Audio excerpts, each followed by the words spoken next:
All right. Let's see.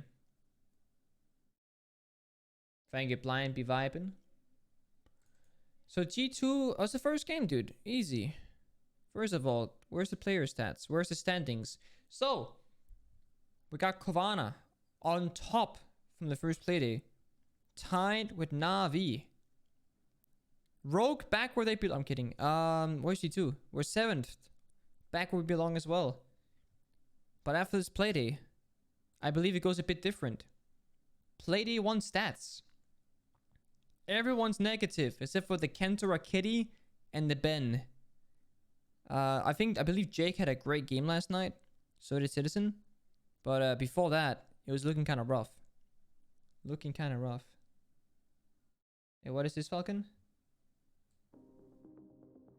The new spring collection. Oh, there's a different highlight video. Oh, I thought they took these channels down. Those ads. Wait, let me watch the ad first.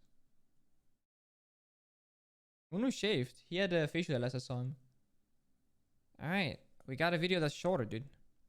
Side seemingly unable outside of maybe This guy's faster. a gunfight on the defensive side of things. That's what I want to see step up today. So something to note: the first play day of for G2 Esports was on Consulate, and the second play day is also Consulate. So we can kind of look at what G2 wasn't doing that great before, and we can kind of look into what they should be doing differently. Last time we spoke about the fact that they should bring more Capital if they were to do those side executes.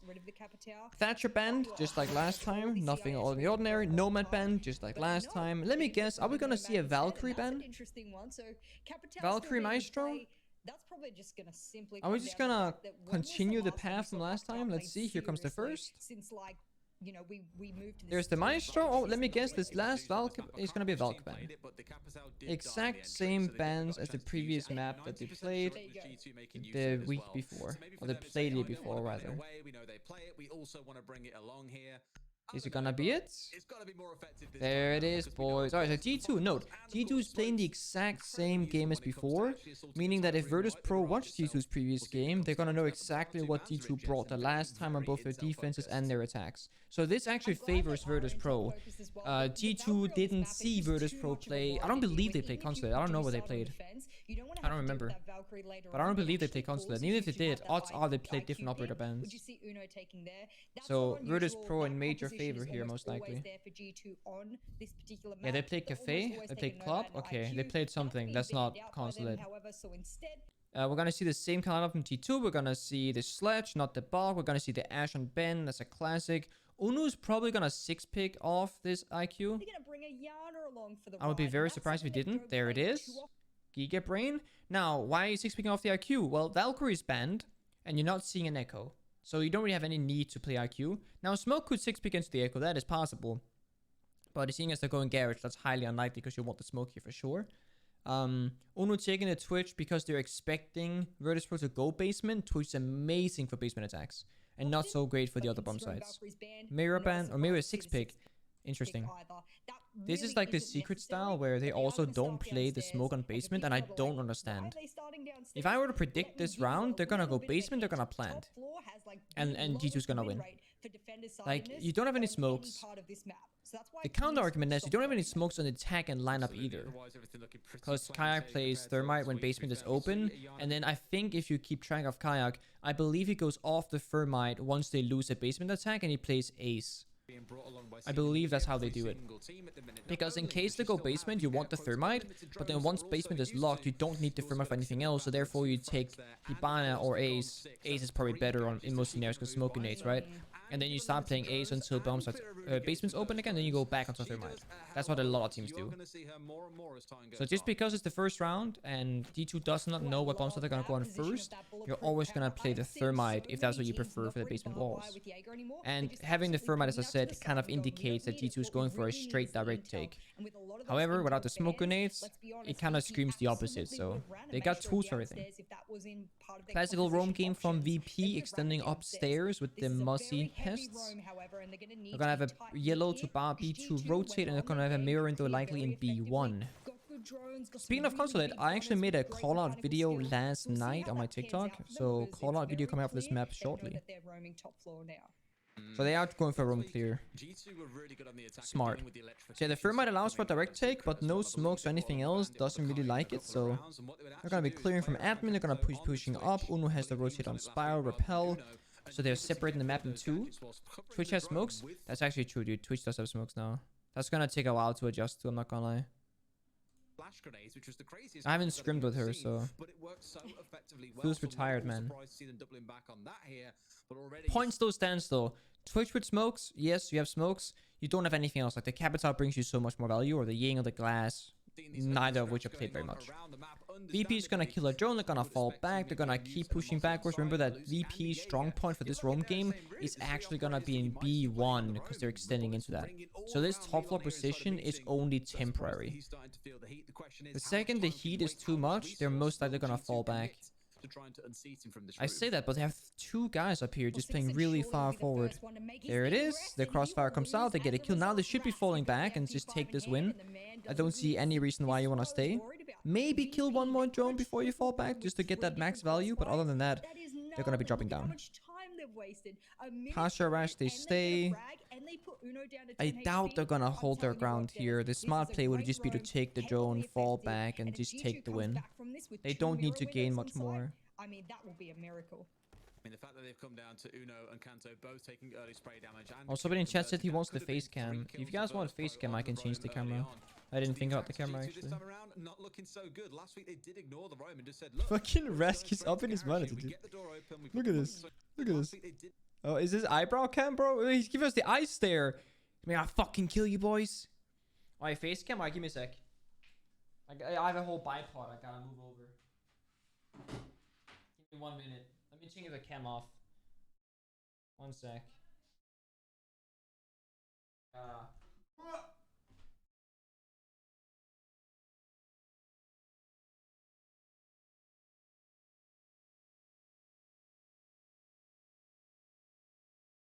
How the fuck do I do this? Not like this. Not like that. How the fuck did I have it before?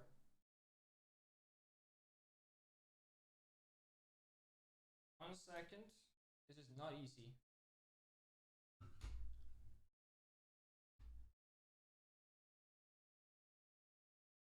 Or like this. I clutched it, boys. 1 sec.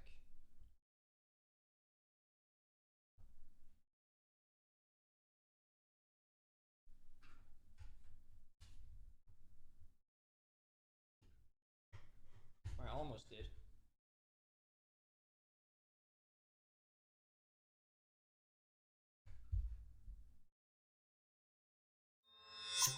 Issue here. I have an issue.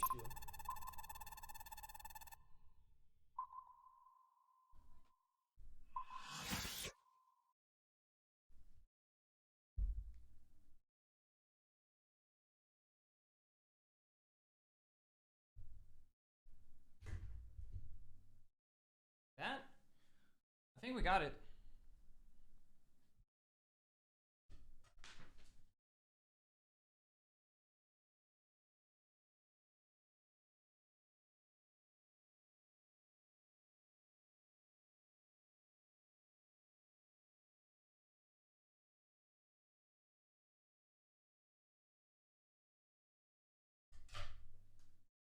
You know, in the future, I'm gonna get 2 different camera setups, dude. So I don't have to change camera like that. That's a nightmare.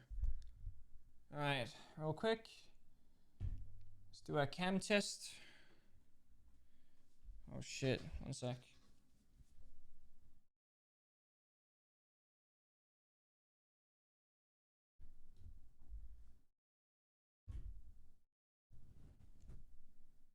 Alright, should be good.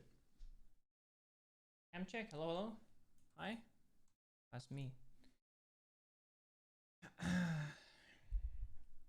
Alright, let me just dial in the focus real quick just to be certain. Actually, we can just do autofocus now.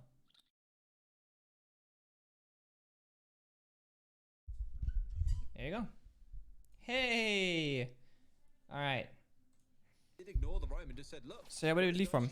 Top floor, room clear. VP got a pick. They have man advantage, and they have 2 guys left upstairs. Rask actually fell back, so they should do a kayak holding the drop down from CO. So this is what I'm talking about. If you drop too late, you're gonna get caught by the guy holding your jump down on the hatch. But if you drop too early, then you're gonna be in a situation where you don't get the max value. So as a defender in this scenario, you're always playing that middle ground between when are we falling back and when are we staying.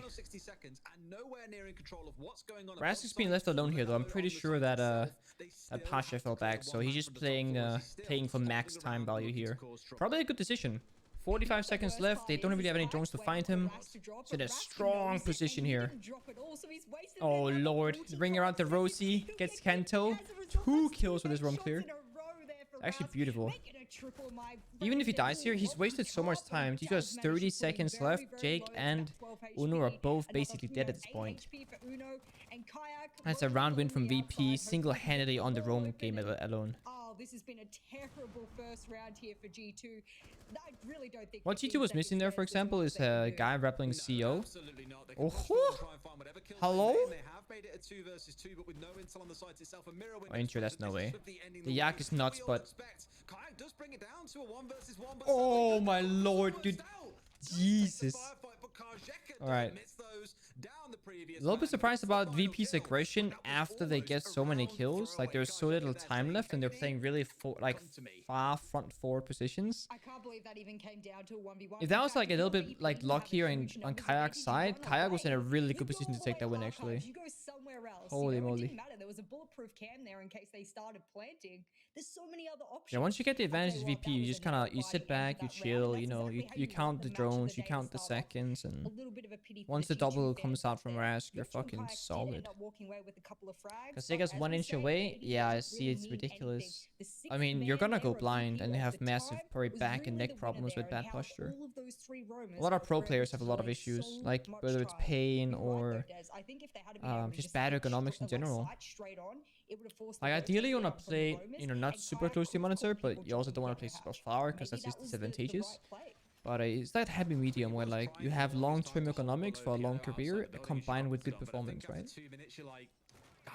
Or maybe people like Kaseka only play close during serious games, you know, maybe he plays normally otherwise, I don't know, to min-max performance, I'm not sure. Like I know Dan on Empire used to change aspect ratio on attack and defense based on what scope he was using, so I think it was in defense he played 4x3 because he only had holo scope, and then on attack he plays 1610 because he's ACOG, you know? That's like min-maxing the fuck out of it. Lobby Divs and VP extending upstairs with vertical holes. This is where the Aruni really comes in strong. You can just do so much work with the melee punch. Like you don't even need a shotgun on this side of the map. In a perfect world, I don't know if they did it, you also want to make holes from basement into piano, so that you're playing all 3 floors, kind of forcing G2 to either take the entire map or at least pick which one they want the most. And G2 says, hey, we went admin last time and it almost worked out, so we're gonna go admin again. Jake on copy, Ben on 53 repel, 2 drones coming in. I don't think they have anyone on the CO side again, so it's gonna be very obvious from VP what kind of push this is gonna be. You see, this side of the map is very clear, the windows haven't been shut open, so ideally if you're G2, if you have a guy spawn here, you know, kill default cam, I assume that's killed already. Open up the windows, maybe repel there for a second, just keep them guessing. It's always good to do. But the downside on console is that you can't really be rotating back and forth. Yeah, Uno's gonna get the garage cam. It's a bit late, but he got it. Because you can't really be running back and forth, you know, it's gonna take you a solid 30 seconds to go from CEO to admin, so especially with windows and people can peek you and risk of dying. So once you commit to one side of the map, that is typically where you're gonna be going. Kasega's playing one of the most probably fun, I say fun, but it's probably not fun, one of the most fun positions in meeting. It's like if you're a good player in this position, you can get so much value, it's absurd. And if you're a bad player, like if you're bad at playing that position, you'll just die for nothing kind of thing. He has a lot of backup, Pasha having angle from basement, like piano window, Raptor can jump out at any given moment to kill the Rappler. So there it is. But Yep. Uno Kaseka kind of, you know, he didn't shoot the glass in the window, so Uno has no sound propagation there, so he doesn't know he's rappelling probably. And nade comes out, and then you swing wide, and then Uno peeks with the nade, and then like it's you know, success. You want to shoot the glass out in the windows, and both of them if possible. And once the nade comes out, you're actually better off playing. Wait, can I open up my epic pen? Do my keybind still work? Yeah, you're better off playing in this position right here because the guy on the windows can't actually see you. There's no angle. Because if you play on the shield here and you go this direction, you can be seen from both connect the rappel, and you can be seen from both windows. And this desk gets destroyed with the nade or with the vertical play from an Ash charge or Sophia charge. Like this desk doesn't like live ever. So moving towards the hatch is actually suicide. And once this balcony guy is here, you can't really fall back. So either you fall back when this guy starts repelling, or you use a smoke to smoke off the angle, or you start playing close door and you fetch out another nade from the attacking lineup. It's either or really. Take the thickness down a notch. You don't like it thick? What's the current size even? They still do have the vertical control, so not everything is lost. And I would have argued you're right. Smoke should have been persisting over towards the bathroom, maybe with the shield in front of him, trying to delay. This angle, I remember Corey rocking this when they first joined. Yeah, this angle's nasty, but no one dies to it anymore because people are too good. But back in the day, this angle, I remember Joystick would always be the Jaeger playing in basement. He would kill everyone in this angle, myself included. It's such a hard angle to fight until you learn how to beat it.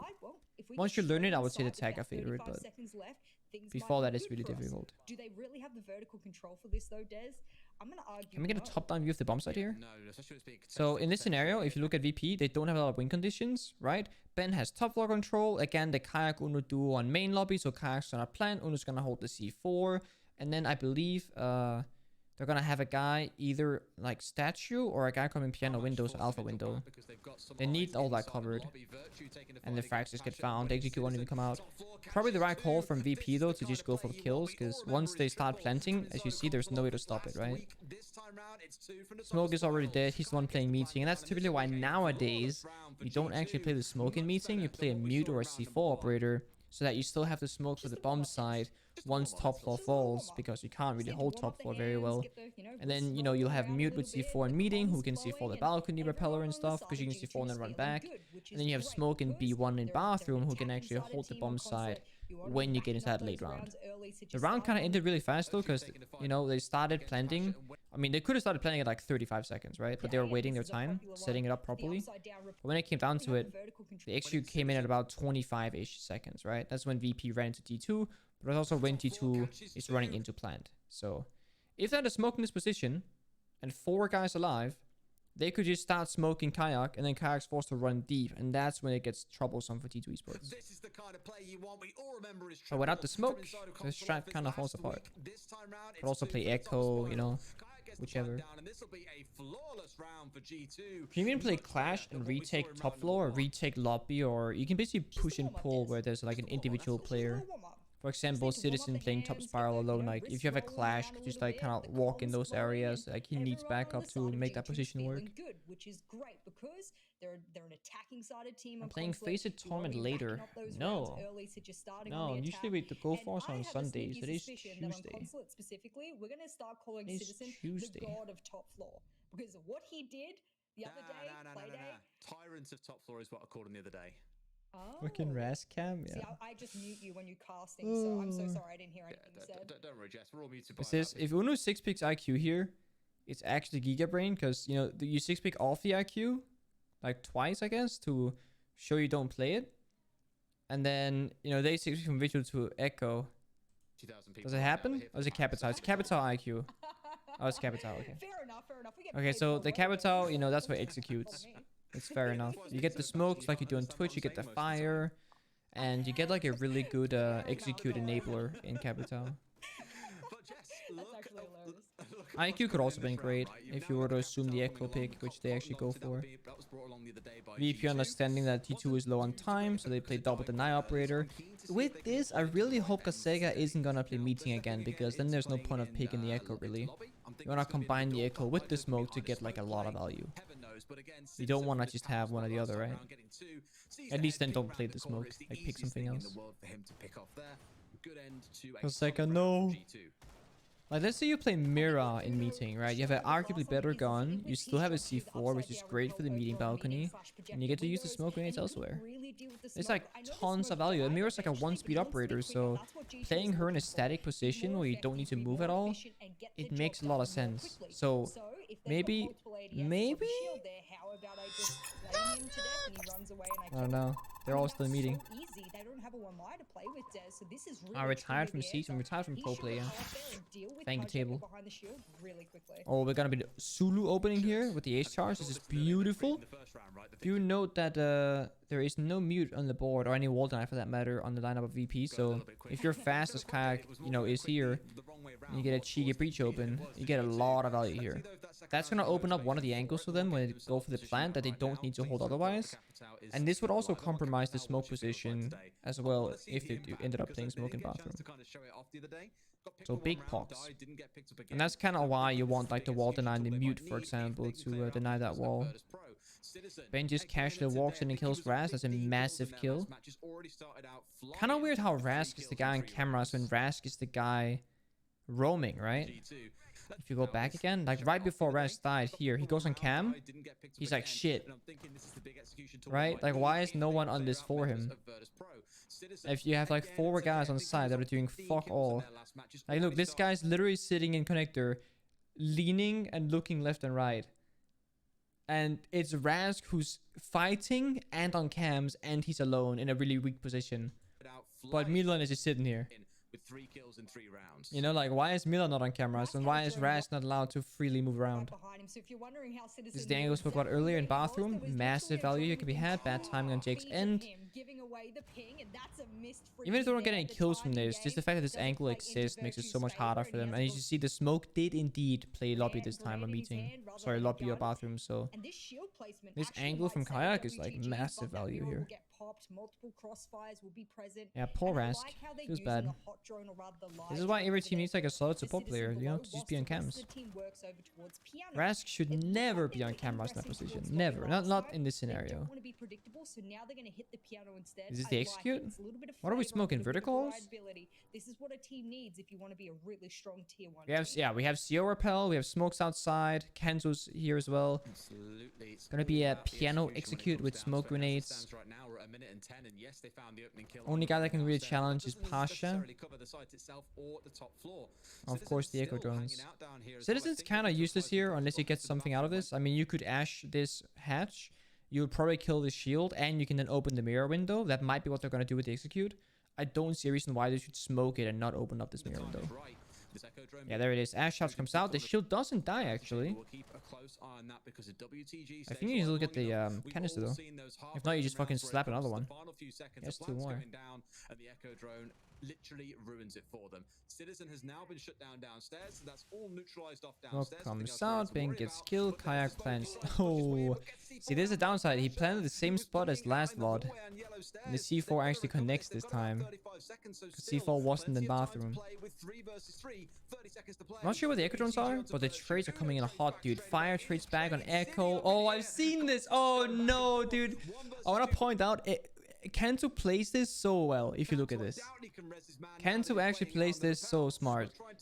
He nades yellow, then he basically nades to where he plays, and he kills him, right? Beautiful. Pasha kind of peeking a bit too early there, but he should have waited for the rappel animation. Kanto goes in, it's great. He doesn't go for the instant revive. They're getting spotted by the echo drone and yellow pink, and then this happens. A double headshot through the piano desk to kill them both.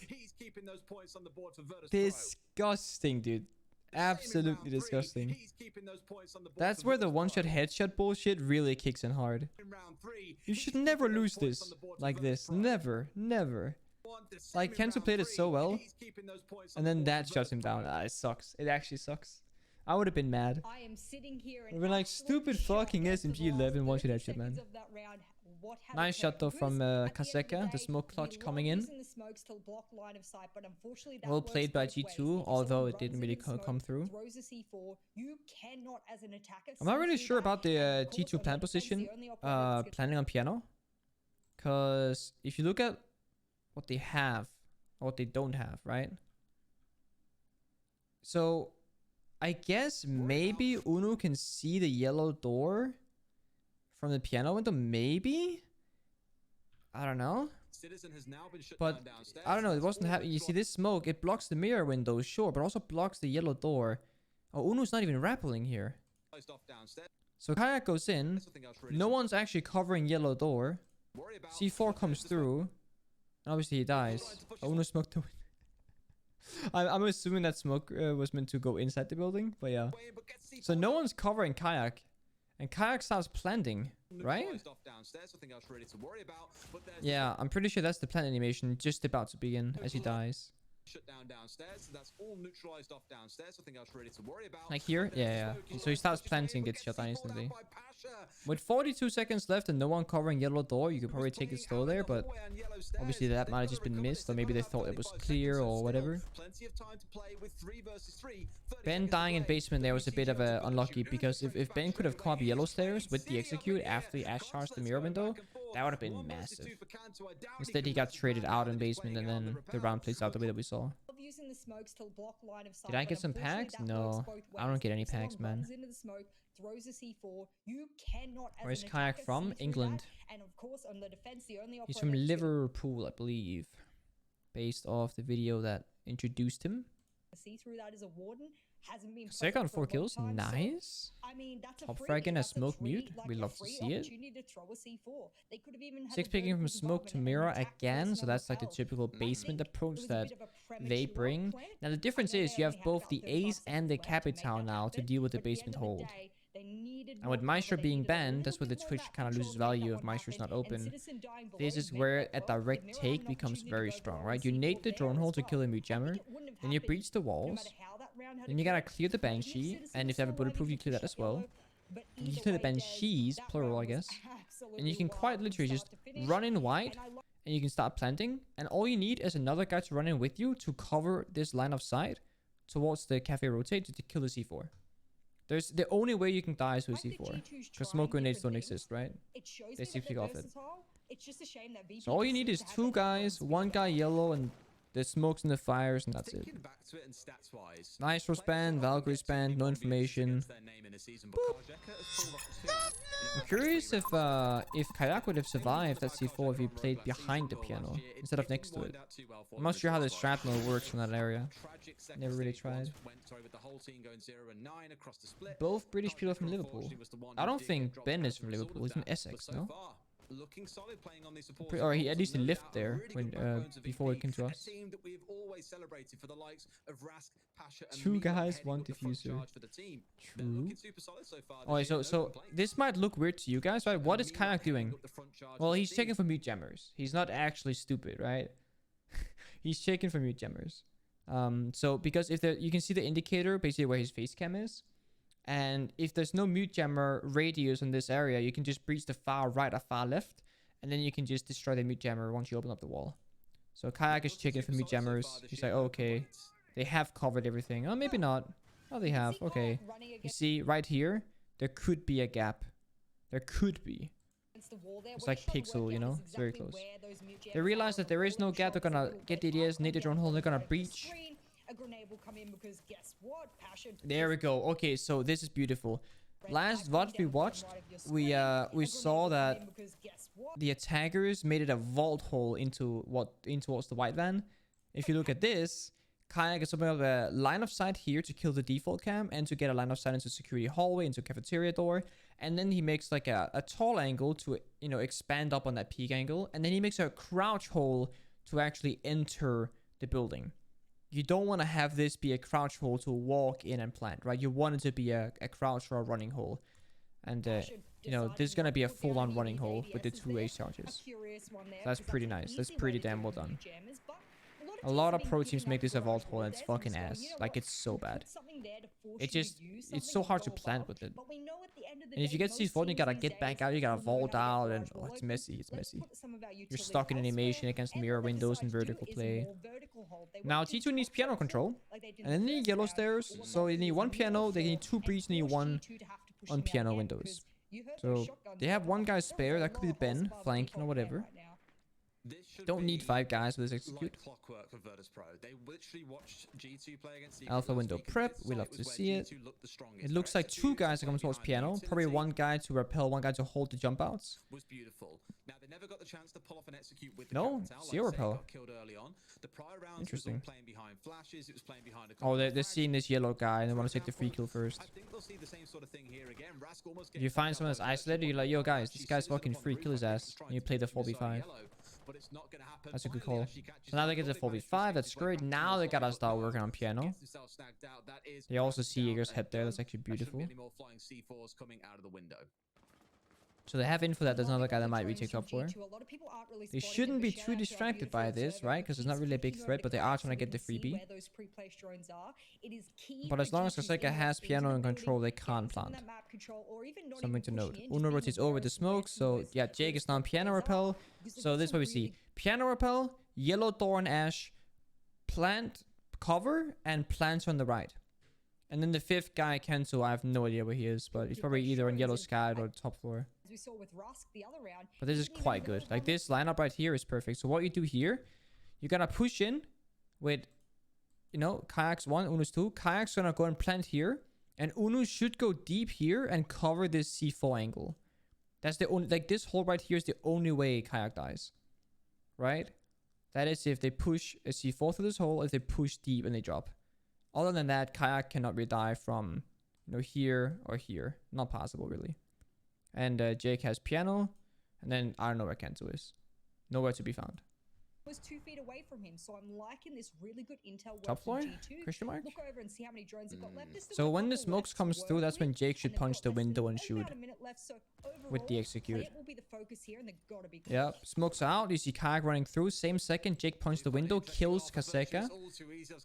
And you see here, Ben walks in and takes the deep angle. There's no mirror windows, right? Because they're smoked off. That's beautiful. Kayak's planting here. But what are we missing, boys? Oh, there is no one covering Sepra.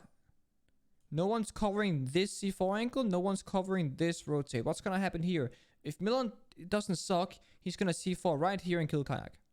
If Milan sucks, he's going to C4 here and Kayak's going to survive. 2 outcomes, right? Now they've got so many C4s to play behind, yet no one really in a spot to deny. Milan throws it. Yes, it Kayak's dead. Right? There's a gap in the attack. The gap is simply put that no one's covering the C4. If Uno stands here and just holds the C4 and shoots it midair, it's not as difficult as it sounds. It's like a perfect, most clean round ever. Like, it's fucking amazing.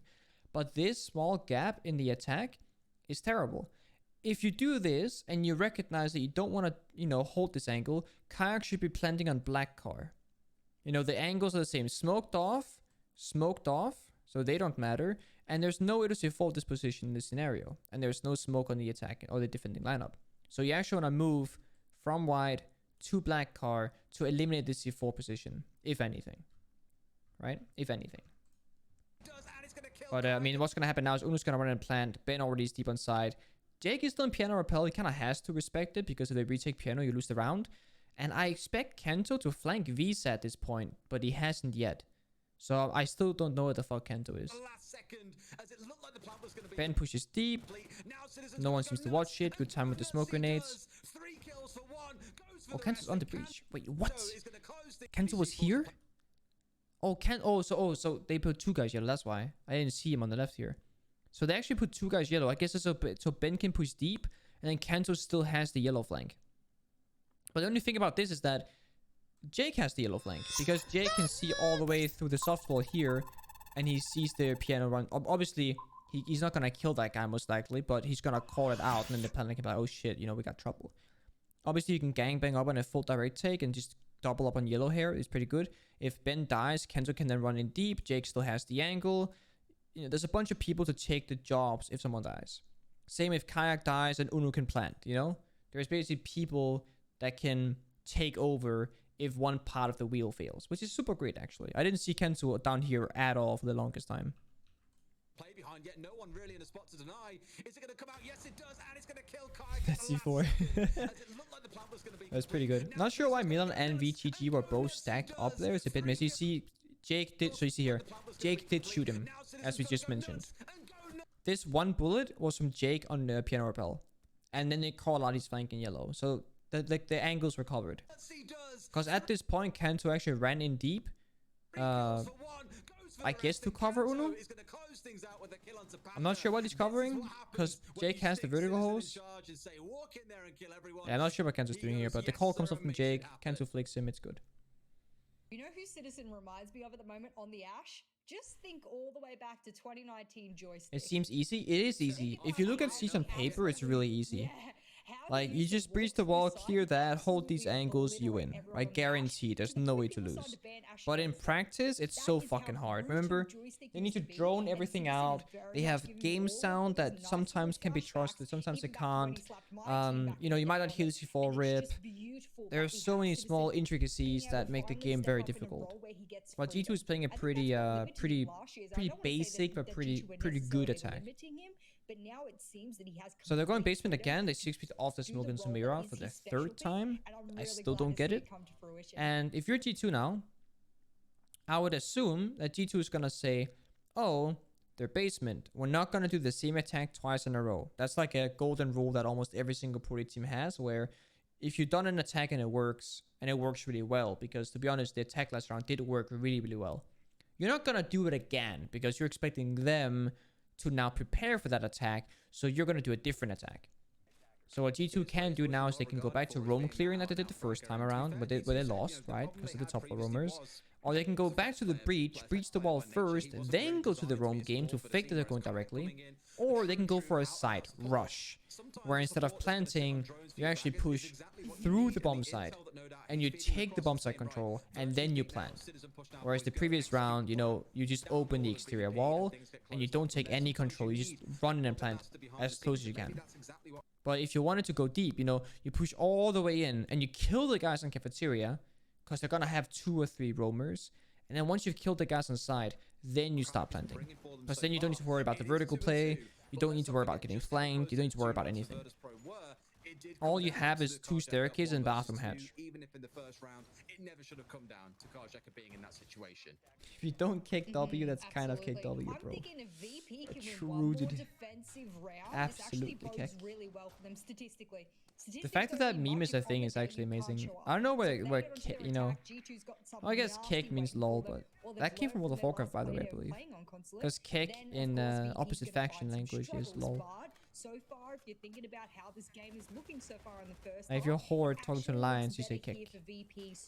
What is that smoke grenade on the journal? Really strong play, strong intel, and some gunning for G2. So it's all the recipe you need. Direct take again? Question mark? We just need to see G2 step it up, ramp up the motivation and the momentum they've got so far, and just keep. Are we?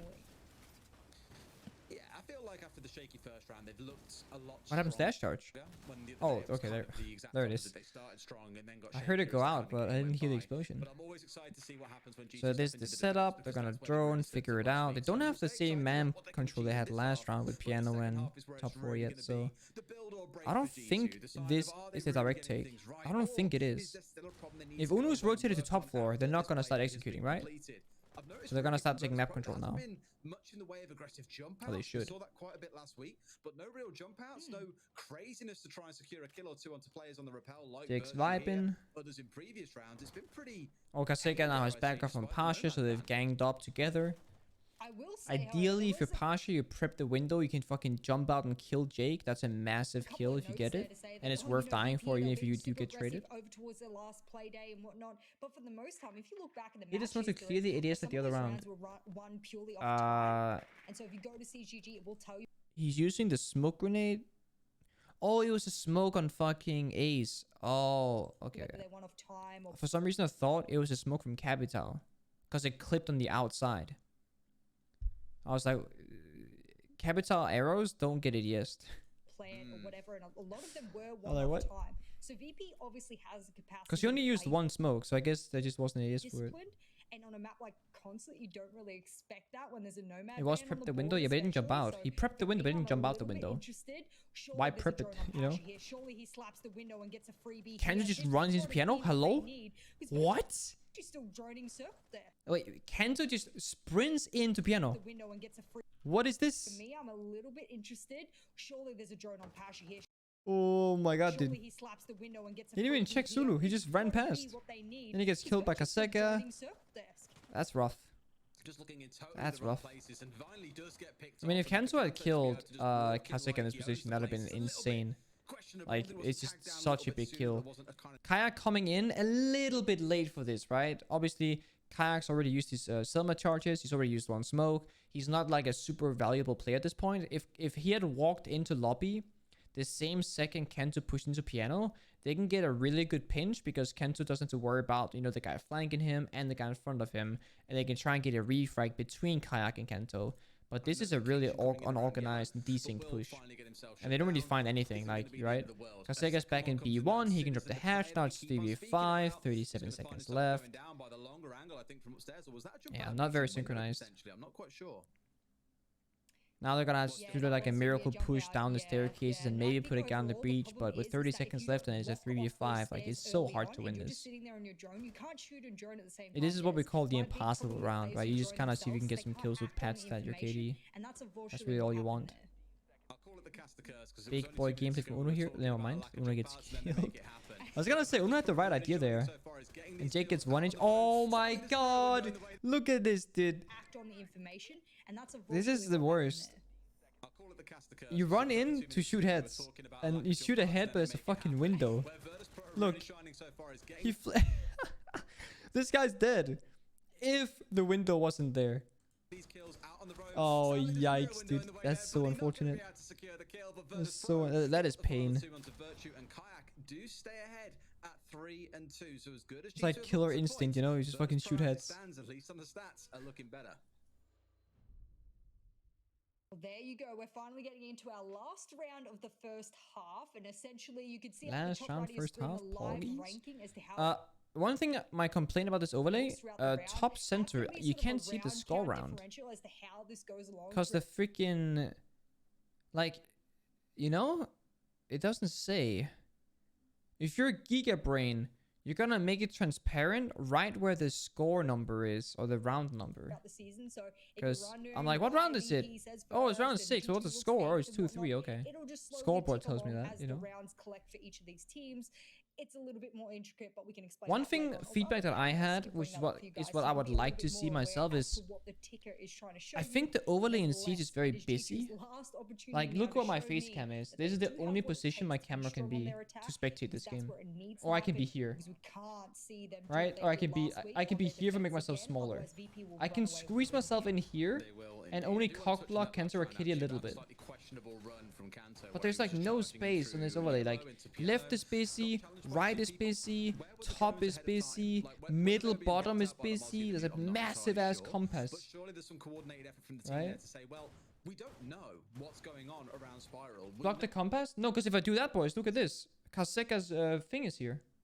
When you spectate someone.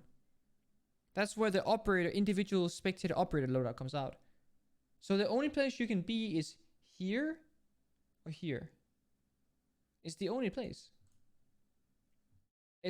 I'm not just talking about like my own face cam. I'm talking about like when you're watching Siege, you need to look everywhere. Like there is so much information at any given time, and it's almost too much sometimes. But you need it. Like this shows you how many drones are alive and how many drones are active and out. How many nades they have. Like this is great information to have. Honestly, it's massive. How many reinforcements spare? I actually wanted this. When I was watching the NAL finals in general, I was like, can I please see how many reinforcements the Defenders have left? It's good. It's just, it's a lot. It's a lot of stuff going on. Maybe if you're like a more experienced viewer, you don't mind it because you know where to look.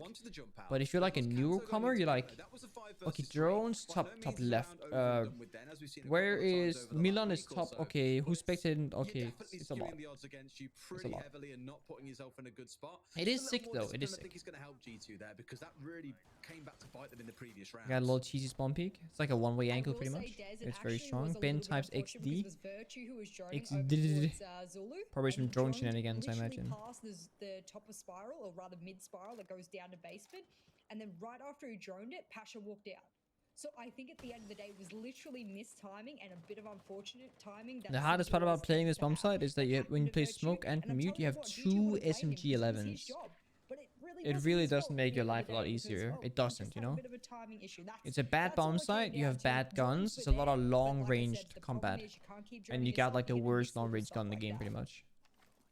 I'd rather have Kai's pistol sometimes on this bomb site than I would have SMG 11. Sites at the minute, given how hard it is to defend because of all the windows. What are you expecting?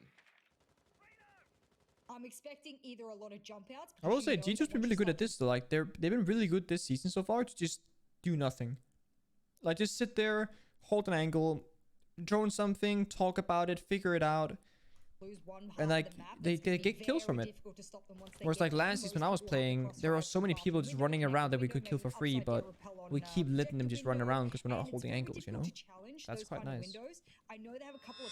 Thank you, Pog. But it's almost impossible to peek through connector once there's a couple of people repelling. So, oh yeah, so Uno's gonna do the skylight trick where you can hold down the deeper angle. You can only do this once yellow stairs is cleared because otherwise you get peeked and die.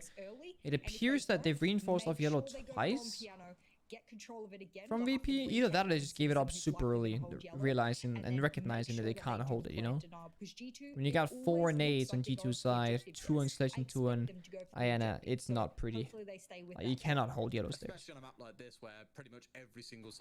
Akaseka has the base face cam for sure. Ben keeps finding these weird picks out of nowhere.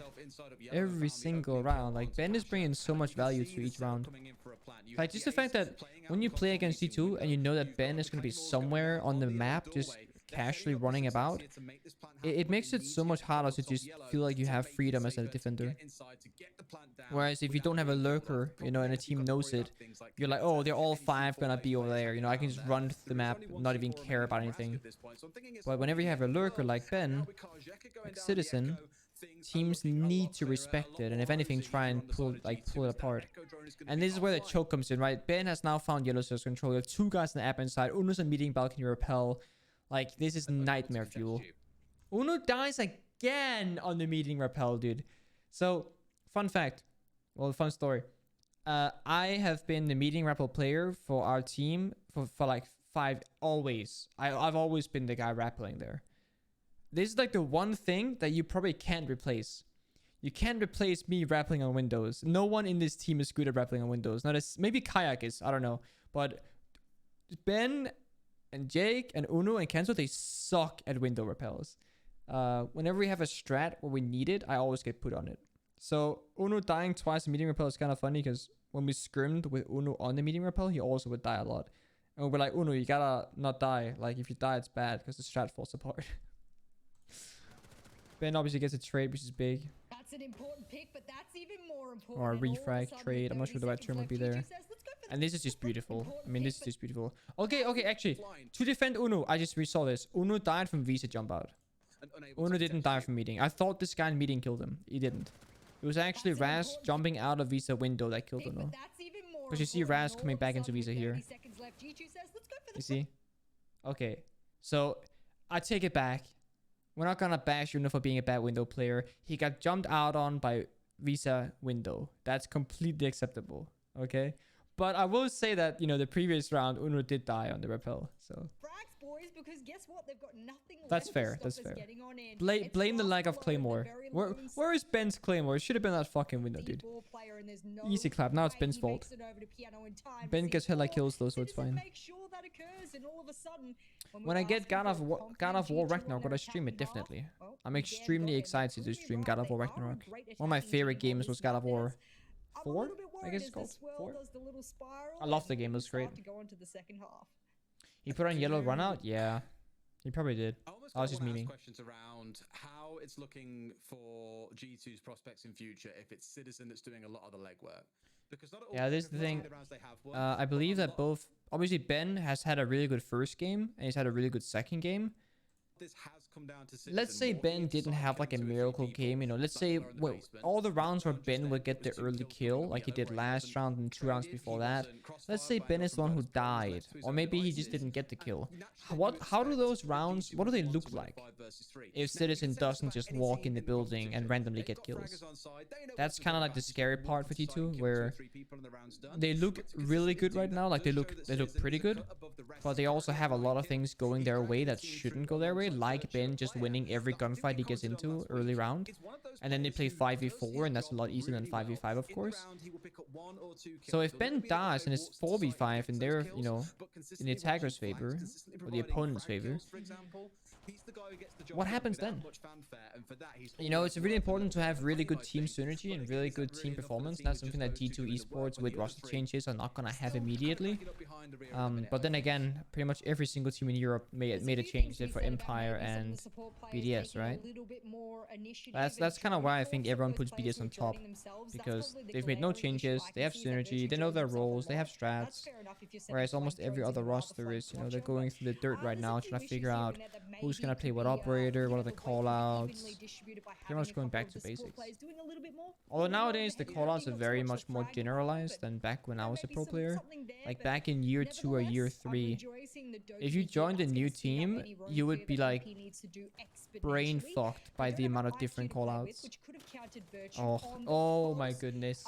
Raz getting a, I believe that was a bullet hole peek into Uno. It looked like it. Unless they punched the windows last side and I couldn't see it. I feel like Uno is struggling on frag department. Yeah, it's normal. Like when I left, Uno became like IGL together with Kayak. Whereas when I was in the team, it was me and Uno together. Uno has been having a, not a hard time, but like a less than perfect time with individual performance. But that's natural when you're going to be IGLing. Same for me, same for Kayak. Like, where Uno does a lot of heavy lifting isn't how many kills he gets, it's how much value he brings to his team in terms of his voice and strategy. And as long as Uno is doing a good job at IGLing, you know, he can go 2 and 5 and still be bringing as much value as Ben going 9 and 3, right? And that's the same for Kayak. I mean, Kayak's a support player, an IGL. Him being 2 and 4 is perfectly fine. I mean, he's died once planting. He died twice planting, actually, to both to C4. So, if anything, he's 2 and 2, right? So, it's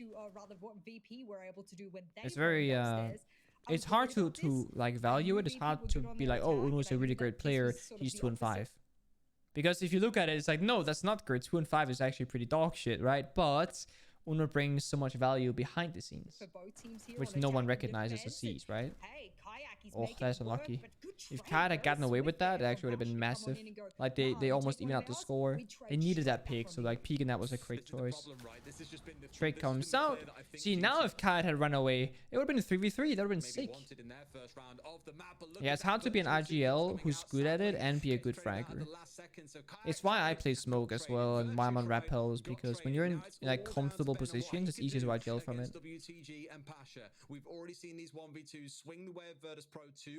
Ben has to play this like pretty well to get this. He's in a strong position but with no info, so it's a bit tricky. He's not moving, so he's not getting sound. WTG getting side control can walk in to start baiting the plant. I'm sure Pasha has a feeling about what's going on here, and so does Ben. They're both really great players at this. Ring around to Rosie. Ben gets the first. It's Diffuser as well on Pasha. That makes it so much worse. Now you have the vertical plate. Beautiful. WTG rattling into piano when Diffuser is on Sledge on top floor and Sledge is standing still with Diffuser on top floor. Bit of a weird scenario going on there, in my opinion. I mean, if you're Sledge, if you can backtrack to CO windows and jump out, or if you just fucking, I don't know, I think it's better to try than not. Or if WTG comes upstairs with the Sledge, you know, maybe goes on CO repel or anything, then you can kind of help each other. I think at Lim, she's the only IGL who frags Pengu, maybe because BDS isn't so heavy on strats. Yeah, I mean, the way BDS plays is a lot more frag heavy in general, right? The way that G2's been playing the last, I want to say year or 8 months, is very methodical. It's very logical. It's very rational. It's almost predictable in a way, but if you do really good strats, despite them being predictable, they will work consistently. Do you know that there is actually no pulse on the side of D2 on the actual round, not the replay round? Maybe someone saw him step back and was like, no, spray. I don't know. Like, we don't know what's inside their minds, of course. I've got to touch, though. Like, I look back over my notes from all the rounds so far. When I just look down, I'm just like, right, okay, so Citizen... What do you mean, Alan? Reba wouldn't agree with what? They then planted in lobby. how G2 plays. Ben goes big with a Yeah, 3K. note. There is no polls on the side of D2 Esports. The only information game they have besides the bulletproof is actually the Mossy Pests. And is it archive still as bomb site? It is tricky. Very, very, very tricky. Thank you, Dashi. Thank you, Bishop.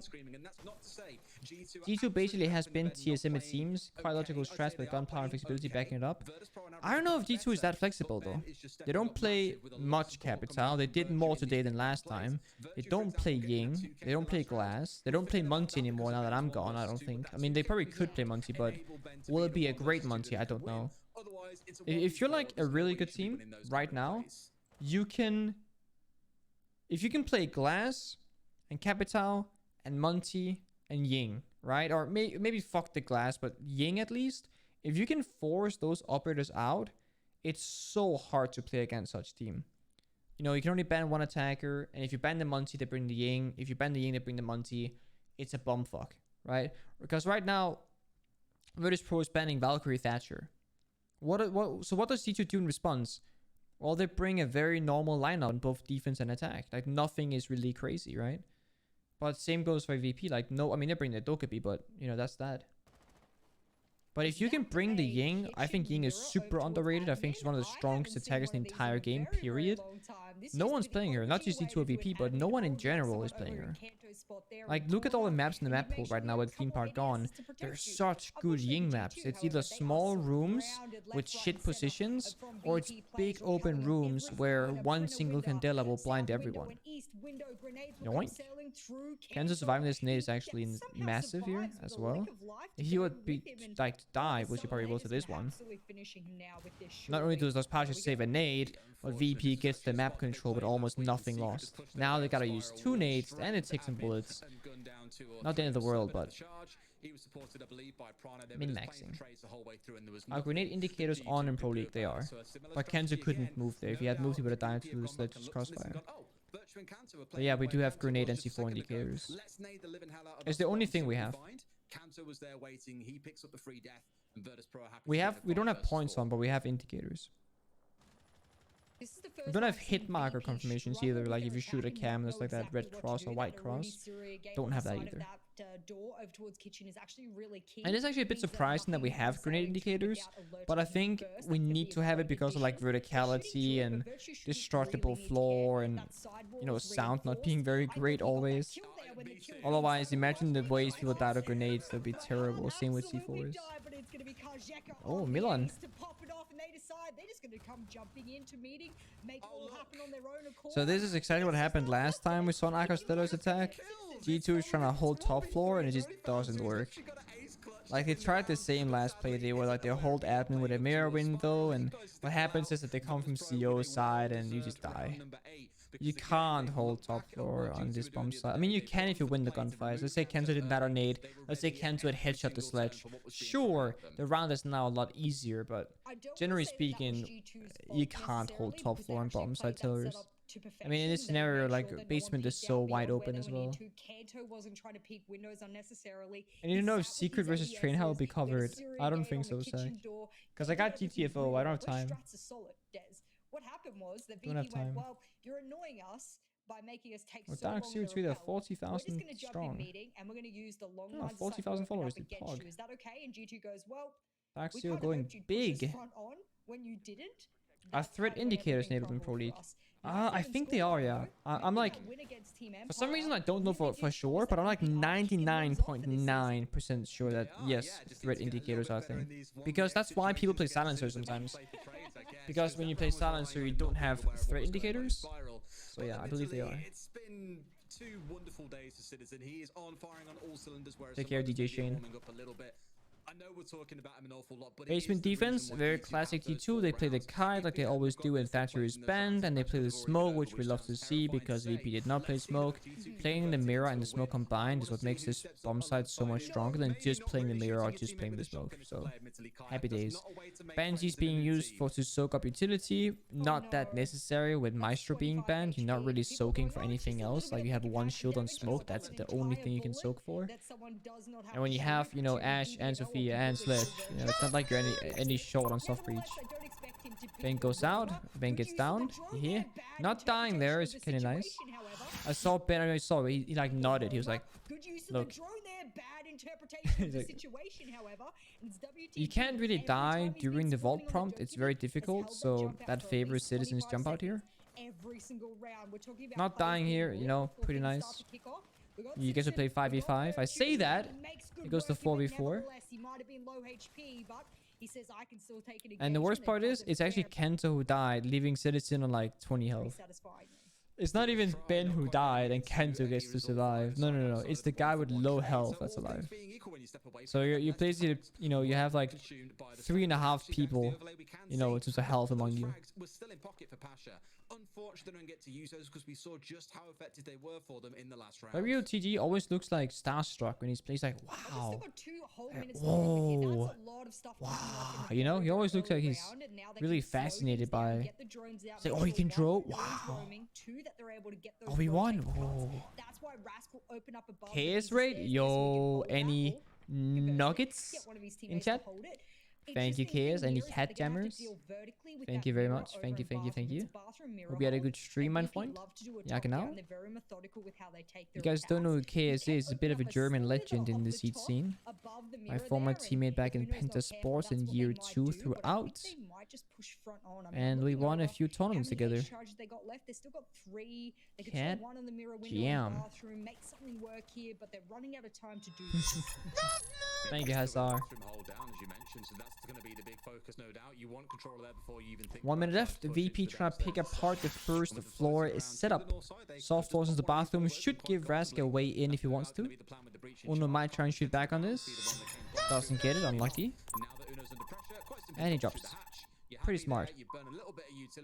He did jump a bit early, but looking at what happened, no one droned it. So, and Jake still gets a kill off it with the vertical Z4. Now that also happened last playday, so things are repeating themselves. Jake is consistent in the Z4 without information. That's impressive. Very impressive. Is NAL Wednesday or Thursday? Wednesday. And a second C4 from Ono to take down Rask as well. We don't even need guns, dude. We got utility, man. Where's Ben C4? Make it 3 for 3, dude. Please. 3 for 3. I don't think they have the citizen wow factor. Now you got a Banshee on yellow stairs. Smoke grenades coming out. 17 seconds left. This is where you start crying. There's just there's one more smoke to be used. And good night. Uno's swinging really deep here. He's gonna swing again? Yes, and he's... Fair enough. So there we go. Fair enough. Yeah, let him pop off. When he got lit to begin with, it absolutely fired. At least Jake swings successfully, right? He gets 2 headshots. Yeah. Bring 5 C4s next time? Well, this is the thing about basement C4s, right? They're so inconsistent. You can get 2 C4 kills like they did last round, and you're happy. But let's say both those C4s missed, you're still playing a 4v4, you know? VP is struggling a bit with time. They're not the fastest, but they are getting there. Do you remember when they brought Virtue in all the way from Australia, and then they brought Citizen as well? Why did Penta leave R6? I didn't leave R6. So our roster back in the day, we were sold to G2, so we got bought up, and then G2 picked up, you know, other rosters, and they still have a roster now. They've downgraded a bit, but they still have a roster. Kasega Chem is comforting. It is. It is. The bottom of Australia down under. And so for me, I was upset that he didn't show Thank you, Bunny Killer.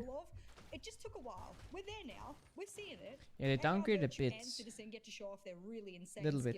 Not much. Hey, it's our skin. Woo! Speaking of skins, we have a visual skin now, boys. Speaking of skins,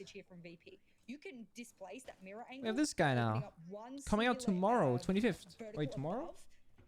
Sorry, in 2 days. 2 days. Isn't the 12 skin to go with it? We have a full visual skin with K1A skin. Isn't the 12 skin and now the uniform? Very nice. Don't like the charm. Charm kind of, yeah. But everyone got that charm, so. I'm sure I'm gonna get some codes to give away. Or maybe not. We'll see if I'm left still. Hopefully I will. But to get caught out by 2 And as far as I know, I could be wrong, but I believe that somebody on Ubisoft's side confirmed that the current skins aren't going away. So you can still buy the Jaeger skin despite this new one coming out. The K1A skin is gone, I believe. That you cannot buy anymore. But you can still buy the Jaeger skin. Oh, they are? They said 4 years, yeah. I'm a bit surprised that K1A skin isn't there, though. We'll see. We'll see. G2, top 4 defense. Holding yellow. Oh, no, dude. We saw this last time. Uno holding yellow with 3 ADSs. And I guess G2 said, you know what? Turn up the ante. Go and get some kills. Because if you don't get kills, I'm going to get naded. So Kenzo jumps out, kills Rask. That is the Ashe off the board. And Kenzo gets traded back. 1-for-1. 1-for-1 trades on this bomb side is favorable for defenders, by the way. If you trade 1-for-1 and you get down to like 3v3 or even 4v4, you actually have a much higher chance of winning as a defender than as an attacker, despite the numbers being even. All G2 would need now is a single or kill more, and they're in a very comfortable situation here. VP going for like a split take, just kind of peeking out frags, I guess, with the rappels. Not deciding, but it seems like they're going to be rotating towards admin shortly. Connect the custom map in half. Meeting is for control. Pasha is still on copy repel with Kaseka. So yeah, admin take it is going to be. Ben might have found himself in a stuck in a hard place here. He doesn't get help. Wait, we're trolling.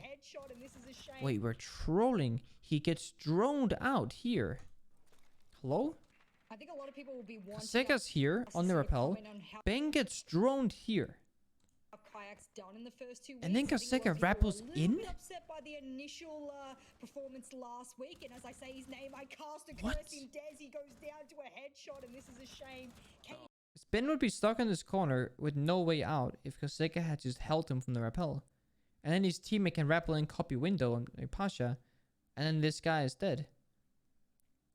And after he rappelled in, he's like running around. You know, he's sprinting, vaulting. I don't understand. Now Pasha comes in, and you see what is going on? If Kaseka was just vibing here and Pasha comes in, you get the 2v1. Now we get the 1v1 and then the 1v1. Two 50-50 gunfights, and Ben is just better. Right? Ben is just the better player. He gets both kills. And the round that was very much in a good position for Virtus Pro is now very much in the favor of G2. Just like that. Last two guys are connected repel and meeting balcony. They can't do anything from these positions. And he's dead. And this guy, he's dead as well.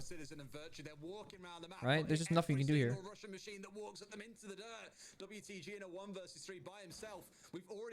Oh, this is bulletproof as well. Man is looking towards Sio, but there's no one there. Diffuser deep in admin. Jesus, dude. They're trolling. This is why it's important to have callouts for all those positions, so that when you call out, you know, there's a guy in this corner, everyone's like, okay, that means we can fuck him, you know? Like when you have like a CO, you know, you say he's in CO, but where? Is the window, desk, connector wall, small box on the hatch, you know? Being able to specify, you know, pinpoint where someone is in a given room. Goodness me, I think they're brings in the you middle far. of a tactical timeout, which is absolutely warranted during a match Oh yeah. point scenario. So That's when you this wanna is go, Penta "Alright, Sports after we they wanna make picked sure up a that we're in different a team, right? So situation we to were in best Penta deal Sports. with match We got point." sold to I'm not sure G2. if G2 called Then it they or made whether VP this called it. I tweet. actually would've thought VP would've And it called it. They're says, not the ones on match point happy this, to so return to they need Rainbow to be Six season careful of style. their comments. Penta is happy to announce the acquisition of And then we Market need to League think team. about the Enemy points Panic, distribution as Serpos, well. Hungry, They should walk Revan. away with at It's least one time. point. So how does VP It's get it? time to reach new heights. Right? Now, what can you do when two players are okay. one of their best fragging days going against some big fraggers Now, as well? in case you didn't know, new heights, right? This is what my career looked like back then. Look at this shit. You're gonna reach new heights. Are you serious? We won every tournament for 2 years straight almost. New heights. Dude, this tweet was trolling. Look, Penta. We won everything. It was fucking easy. I didn't expect a G2 And then they tweet out, time to reach new heights. I remember when that tweet happened, Fabian and I were like, dude, do we shit talk them on this tweet? Do we do it? But we signed an agreement that we can't shit talk them for like 3 years or whatever after leaving, which, I mean, it makes sense, right? But like, we were so mad. Like, we were like, not mad, but we were so bothered. Like, they could have said, time to get back into it. Time to try and reclaim success. Time to climb up and earn a spot. No. It's time to reach new highs or new heights or whatever. Sort of G2 to come out in the second half. Oh, awesome, fact, Deblorb. A lot of people wouldn't Awesome. criticize me for saying that because Happy to of what see you was here. put on the board last week. You only have Yeah, whoever made how that many tweet, days to work with whoever was between like the last social media play manager date back then, and week 1 and 2 because he of must have felt the Titan, sting, dude. The in sting. future, they'll get a complete week between And then players, if you so know don't what worry happened to about the that. roster after, they Between never week won a 1 and single week 2 of this tournament, I don't first think. stage, So however, it was at just least kind have of a few fit days to the work with prophecy. to come out and go, alrighty, boys, Match we've point, pretty much boys. fixed half of our You know what problems this that we had on means. defense. You know what this Okay, means. whether or not it's mechanically based or Now, not, I haven't doesn't seen much really of this matter. game, They're but I putting have the seen this score on round. the board, and that's It's what the one matters round that I've seen against from a start to team that is finish. looking pretty Let me dead tell you at the guys. moment. You can't turn around and say VP It's have a pretty not good one. been a worthy opponent here today for G2. This is the match of the day for a very good reason. I actually think if you put it down to which team has played better Siege today, I would say Virtus. Didn't they get Pro. relegated I think 2 teams they have later? looked like I a more think so, yeah. consistent team And then they in were in the Challenge League Yes. for the French team-based roster. element, the tactical element, it just when it comes Yuck, to mechanical attack. skills, sadly, you're up against the game VP two actually players that brings haven't out a won that pretty stage. good We've round seen here, from I'm them not in a gonna long lie. time. When That I is saw gonna this happen live, I sometimes, was and like, sadly, you need to bring phew, yourself against G2's gonna my get old shoes. slapped in 2 I'm saying overtime. Siege at its heart is an FPS game. Whoever clicks heads faster wins. It doesn't matter. Insert line as an F tier operator tweet. Oh yeah, Princess Analyst made like a tier list and he put like Maestro and Lion as like useless operators. And the entire Twitter scene of Siege was flaming the guy so hard he closed his fucking Twitter account. Like he made it private. The guy got bullied into out of existence basically. Because man put like Melusi as like a bad operator, Maestro as a bad operator, and everyone was like, what the fuck is this tier list? Like, even the worst players, you know, the casual players, even they were like, what the fuck is this? Like, everything was just wrong about that tier list. Like, normally tier lists, you know, people are like, they disagree, like, with one operator. Not a single person agreed to anything. Everyone was just equally, like, bombed. They're like, what? Like, they had to delete the post, like, a few hours later. Yeah. It had, like 100 likes, but, like, 500 comments. Like, something crazy like that. And there's a lot of comments and not a lot of likes or retweets. You know it's drama. And it was. Actually, I think playing in the Nordic Championship, 3 players run through, gets a triple kill with 1 C4. It was ludicrous. I always think it every single time I see it. Clean admin take, early pick onto Jake. Jake, note something here. Ben and Jake have 15 kills between them. 30 kills, right? 4, 4, 8, 3, 11. 11 kills between Kayak, Uno, and Kento. 30 kills between Ben and Jake. That's kind of mad, isn't it? That nature can come out today to maybe try and save. You look at VP's like 8, 6, 4, 7, 6. Like there's no massive outliers there. For Virtus Pro, they've had that timeout. They've spent 1 minute and 45 seconds dancing. Get the Visa cam here. Bonk. Very nice. Kind of wish that Hammer would kill the cam so you don't just shoot it, but hey. It feels like with about 60 seconds remaining, I don't feel they've got enough ground on their side at the minute to make this happen though. The number one Rask is literally crouch walking on the roof right now. And then you also either want to open up the back of G2 is still trying to sit tight and hold top floor. They gotta give it up momentarily or at least fight to death here. Death might come very shortly. Oh my god, dude. Pasha didn't get the kill, but still was a nice flick. Now there's full topside control. 30 seconds left. The plant will go in momentarily. Same setup-ish as G2 where you go lobby with the plant. The VP positions here are a bit worrisome. I don't know if you get a top-down view or not, but they are a bit worrisome. One of these away previously, and I believe that Yokai is still in effect. Citizen collects upon Milan 4 versus 2. Now he's gonna go. Now if you look at this, they only have one guy lobby door. They have one statue, not even. So yeah, planting in this position. 8 seconds left. Right? Wait, how much time was left? I didn't see actually. 6, 5, 4. Okay, so Kayak did shoot this a bit early. That was my first immediate. I was like, oh no, no, no, no. Right? And then Ash, it's hard to see, right? But look at the timing here. 1 second. Look, Ash sprinted in piano and ran past the Echo, thinking Echo was in bathroom. She ran past him, yeah? Gets basically killed here. Smoke bangs the planter. Kills the Ash who's looking the wrong way again. And then you're like, oh, Echo drone. No, this guy's planting with his butt cheeks sticking out with no cover. What up, boys? You can see him shouting, Not since breakfast, no. as well. What on earth just happened? That is one way to make a statement, young man. Welcome to G2. G2 wins 7 and 4.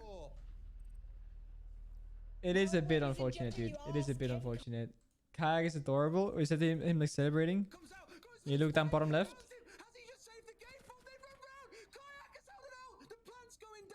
It looks like he's shaking.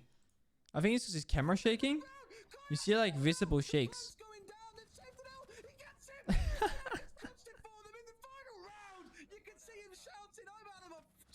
Yeah, it's his desk shaking. You see it there as well. It looks like he's twitching super hard, but I swear it's just his disc that's unstable. You can't physically twitch that hard on adrenaline. I don't believe it. That's just his camera being unstable and his monitor probably, because like the monitor is on an arm and then the camera's on the monitor and then like a lot of shakes. I'll be shaking. I mean, I'll be shaking as well, but not, you know, not twitching. And I don't think he was twitching either. Look at Kent. Oh, the dude used the lowest sense of period. Oh, really? Does Kayak play like a lowest sense? You can see that Kent was not really happy with the win. And neither is Uno really. Obviously, Ben is kind of happy because he got a bunch of kills. Jake is happy because he got a bunch of kills. Kayak clutched around. He's happy. Uno is and Kento are obviously not very impressed, which makes sense. Oh, 740, 400. Oh, okay. It's not that crazy.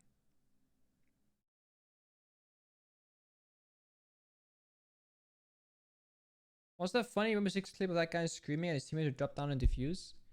It's a Renton drop. I want voice counts of the clutch. You might get it in the G2 videos, honestly. Yeah, it's gotcha saying it. All right, boys. Good game. Good game. Oh lord.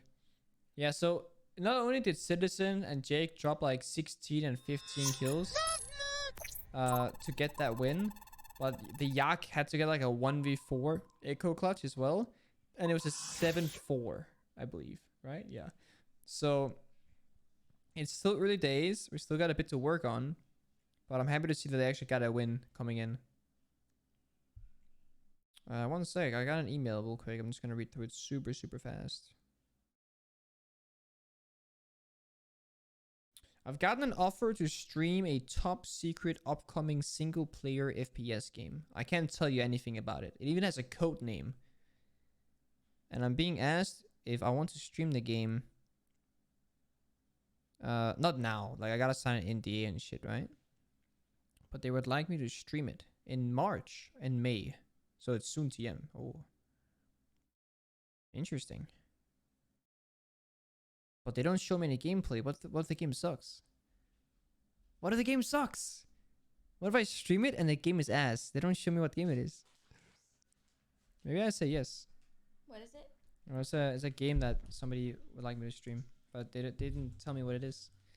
Single player. Maybe it's Parasite. Yeah, maybe it's Parasite from Ubisoft. Let me send this over to my agency so they can look at it for me. 1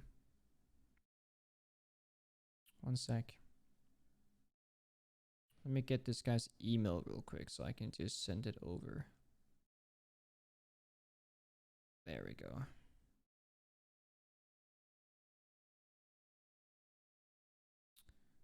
Ba-ba-ba-ba-bum.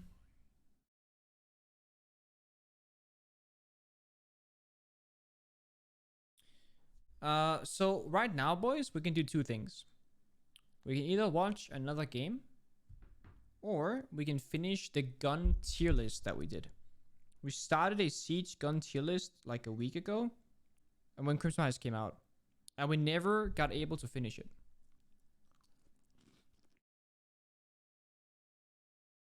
Can we get a vote? You guys vote for this. Fair play, man. Game. Fuck the tier list. Oh yeah, dude. Oh yeah. Let me get the. What you guys want to choose? Empire. Was it Empire BDS? Another game. Oh yeah. Another game. BDS Empire. Yeah. Here. When you are both trusting the process over and over on the same map. So we're playing Villa, boys. We're playing Villa. I'm gonna be eating, so. Villa could be a good example of that. Villa BDS, dude, Villa and Villa Empire. Example of that. And Both of these wondering, teams used to permap on this BDS map. abandoned like 30 times in the 2020 season. Not too long ago, I actually. believe so. Yeah. Yeah, I believe so. And Empire, they have played a bit more. They have a bit more wins in it as well, so they should Maverick ban? possibly feel Okay. more confident Not on this super map. typical But hey, from my knowledge. We'll just have to wait and see whether or not this was a mistake in the banning phase of BDS, or if they are feeling adventurous and decided to finally, after a year of not playing the map actively, bring it into their active map pool. Sank good old Fury. flirt with I actually am Jen not sure. And no flirtation with hard destruction. Severely limited instantly takes out Is the it phase lagging? of It's fine on mine. Obviously, you still have a huge battle that goes on for the hard walls, and to be fair, these teams have both dabbled and danced around the Thatcher ban and Maverick ban? of it too. You get I'm just saying, playing Kali here could be pretty spicy. underneath if they're playing. No one plays maybe Kali, you dude. Find yourself around them there. I was a books in the coach. library or pushing and I would tell my team to controlling start around practicing piano, and you Kali can start to and shepherd Ying. people away from the study wall. Those are That's the take so you want. underrated. Same explanation, same style of push against the hard wall between the split site and Drove Statuary and obviously the bedroom. You try and lock in some control around kitchen. Valkyrie mirror so ban. it's not the With Thatcher being be-all and banned, end-all, but what it does banning do mirror on a makes very even more big sense, map is because it's a nightmare to deal force with. More time into the attack. You could just go vertical, Pengu. Yeah. It does indeed, and as we It's are still a heading nightmare. into that first round, it will be Empire to be G2 was always prepped to approaching play on that any attack map, correct? first, and it looks like AV We've never is going to permabanned be maps, playing no. now. Like, we've had The periods left where down we would change. ban a map Not because really we would, like, you prefer it say less this than time. others. Dangerously. But I wouldn't say we've ever had, like, an actual map we never played. It's a statement about, as I said, In the a while. teams, they love to play their game and say, try been a and bit. beat us. They Or we would ban a map love to hide strats No, and you then know, play it in a it's tournament. As I said, it's the difference between a lot of teams is some of them will always continually try and adapt and change things on the fly. Like, they'll pull off sites and say, well, let's do this pocket strat and stuff like that. And we've done that a lot. These 10 players, No, we would never play they're Cafe so in solid Pro League. when they need And to then be. when a They love tournament just came kind around, of we'd play Cafe saying, every "Look, time. here is- And then this is nobody had what votes on we've us. built. This is our house, this is our castle. Okay, now try and take it.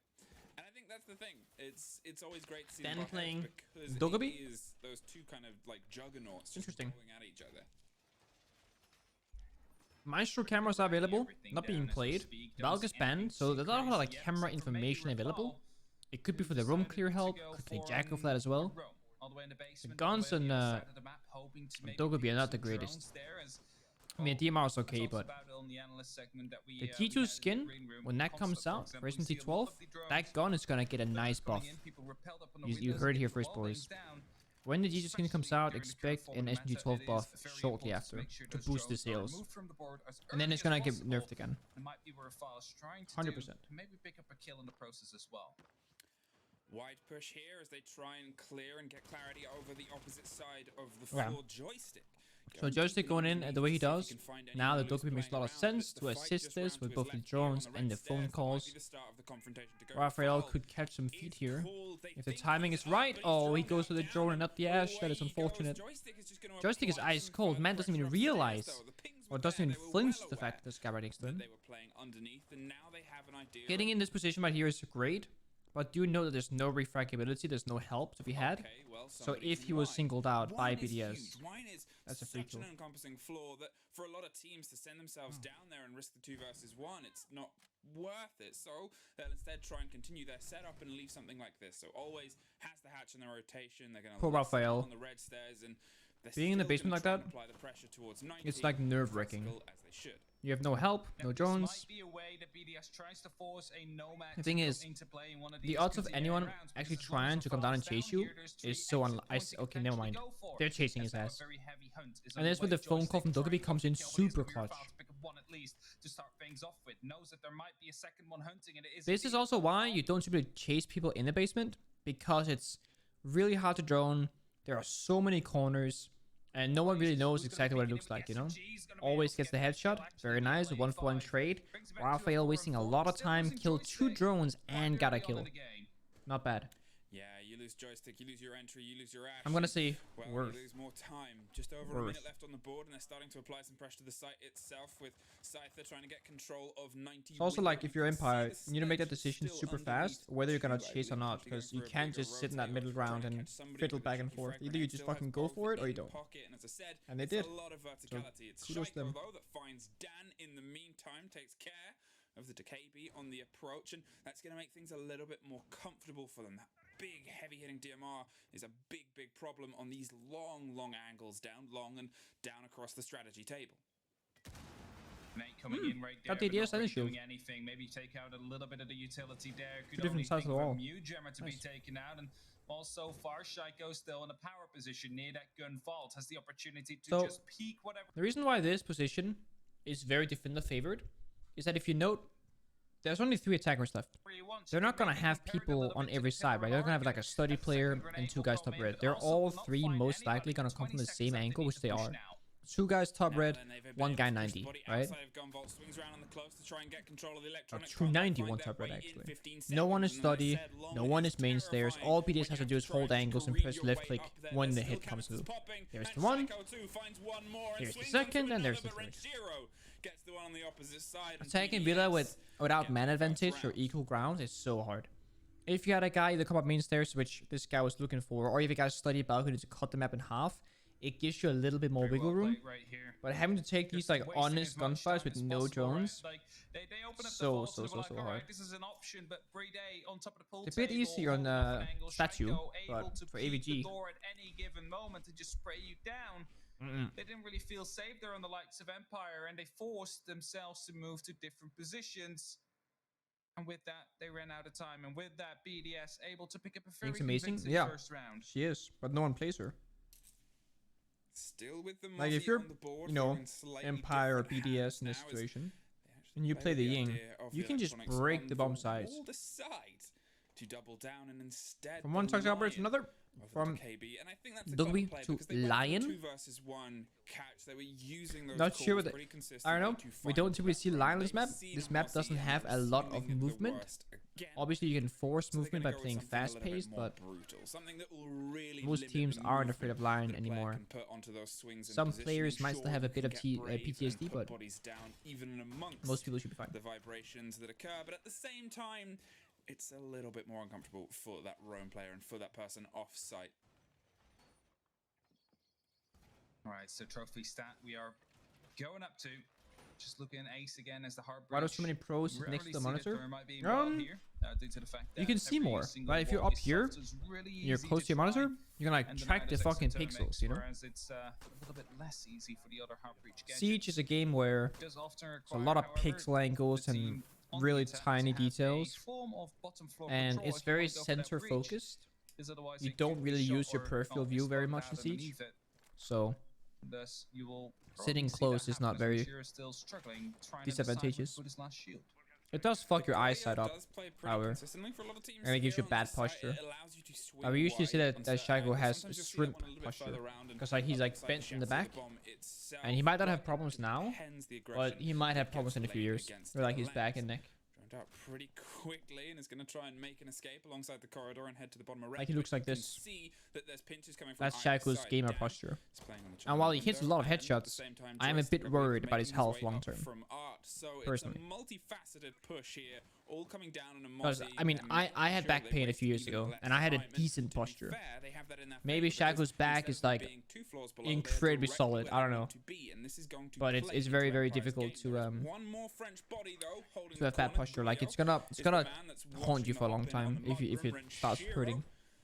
He pulls back, stays stoic, and yeah, I don't think Shaiko's the kind of guy that stretches and does exercising like every 20 minutes. You know, he's like, oh, stretch, you know, clonk. I hope he does. Alright, so let's just analyze this. Joystick is cheating. He shoots this guy, and he shoots this guy through the wall. Is his teammate? His aimbot just doesn't work correctly. We solved the case. And right now, Kitchen seems to be under control, but they do still have to go to that top floor. They do still have to go. Joystick back on Ash. We'd love to see it though. He was put off that duty for a bit when he lost confidence. He didn't want to be known as an Ash Jaeger main, so he started playing all these other kind of operators in different roles. And Empire had a really hard time for a while, but they seem to be a little bit back now, looking a bit stronger in numbers. The Lemch though, pistol whipping. Somebody just said earlier that the Lemch like one of the few ITLs that can frag it out, and if there was ever a time to prove it, now's the time. But the fragging stops here. Regardless, good trade. Once you find yourself stuck in that corner, however, it's very hard to get out again, so you can't get much value out of it. What's the point of gaming chairs? Marketing. How is a chair a gamer chair? Think about it. How is it a gamer headset? Like what's different than a gamer headset and like a studio headphone? Or a gamer keyboard and a regular, like it's just branded to gamers, you know? It's like how Gucci is branded to like models and rich people. It's just like a it's marketing to speak to a specific market, to generate more revenue and more sales in that market, to cater to that market, you know? Gamer products are typically something that you stray away from. Like, I would rather have a studio headphone than a gamer headset. I'd rather have a custom built keyboard than a pre-built gamer keyboard, you know? Same with PCs, you know? You would rather get a custom piece than a pre-built PC. Like, that's how it is. Absolute trade fest. Somehow he snaked his way in Astro for very, very long. Same story here, Fluke. Again, it is BDS stalling out the game and forcing Empire usually if it's tied to gamers, it's worse. Yeah. Discomfort situation. They were able to pick up the second round. Keyboards does matter. What do you mean? No, keyboards don't matter. 95% of keyboards are all the same, made in the same area in the same fucking booth by the same people. You can get custom built keyboards for the same price as a regular keyboard. But what do you do? Obviously, it's gonna cost you a few $100 more if you get like nice keycaps, like GM keycaps, for example, whatever. But getting like a $300 keyboard that is like super well built, everything else, it's a bit of a game changer compared to like a $120 pre-built keyboard. Shall we say reserved game? Compared to Shaiko, who's trying to Holy Panda someday, yep. Square inch of floor space possible. This time, though, obviously. Same with chairs, you know, like gamer chairs versus office chairs. Like, what's the difference? Well, gamer chairs have this like racer look, like a racing car, like super narrow, slim. You know, it doesn't have a lot of ergonomics or support really, and they're expensive. Like, they're not cheap by any means of measure, but they are not rightfully expensive. They'll have a body watching the rotate down the pantry stairs. Thank you, Sidman. Thank you, Charles. Try and go for the hatch. It depends how covered you think they are. Gaming chairs uncomfortable? Some are. Dangerous little box to swing round. I think Secret Labs, rightfully so, is probably one of the most comfortable that I've tried, if not the most comfortable. You know, Penza had noble chairs. G2 used to work with Maxnomic. Out of all the chairs that I've tried, Secret Labs is my favorite. I don't use it at home, but we use it for like a lot of tournaments sponsored by Secret Labs too nowadays. So. But Maxnomic used to run that game, and then Noble Chairs took in for a while, and then now Secret Labs is everywhere. Realizing, all right, Empire, they know how to win the gunfights. So let's just make sure that we do not give them the opportunity to make that happen on the side. Let's make sure they don't have time to clear out the complete site by putting out these roamers. Joystick changes setup? Are they boot camping? You make sure that they're mobile. You make sure that they keep on moving. Make sure that I think they're boot no camping. I see chairs behind. Is that a chair? Just to try and help. I think that's his own chair. I think he just sits like Kento. He's just like far front. Which is clearing out these roamers. And the Lion would be Joystick's room is not different. They do need to get that information, and they do need to get in position to go for these pushes onto Alems and Rinchiro on the top floor. Rinchiro might be the first to suffer pressure as the Selmas hit the wall by his side, but stay standing for now. Pretty dynamic setup. One of those you take some drones, take some kills, you peel back slowly. The Lion charge will keep them in the spot, but when Sheer just does not care, gets shut down by Joystick and actually trace it back out with an injury, so should slow down Empire just a bit here for a few seconds. Lion is being used, but again, there's not a whole lot of movement on Villa, so stopping people from moving. Oh, they are boot camping. I see. Pressure coming from bathroom. Shaiko has responded with aggression. Finds Joystick with an amazing flick onto the split entrance there, and at this point, yet again, now you're sitting very comfy. You got info in the pulse. You got Jaeger alive. Can't destroy people through the floor. You can actually vertical bang most beds, but you can't C4 through them. Thankfully. Should have been That would aware suck. Derifal should have known that was a mattress that wouldn't be vulnerable to the explosives to come through, but so Oh, be it. Jason also It's asked, gonna why be do 1 pros minute sit left, and it close? is Just a to get 2v3 immersed and get close to situation the here in favor monitor, you know, of see the BDS and pixels, Empire. all that They stuff. need to get the control, so they start It does fuck with your playing eyesight hard. typically, They like want my to own get these eyes got a angles lot out worse the last couple because they years, but have to.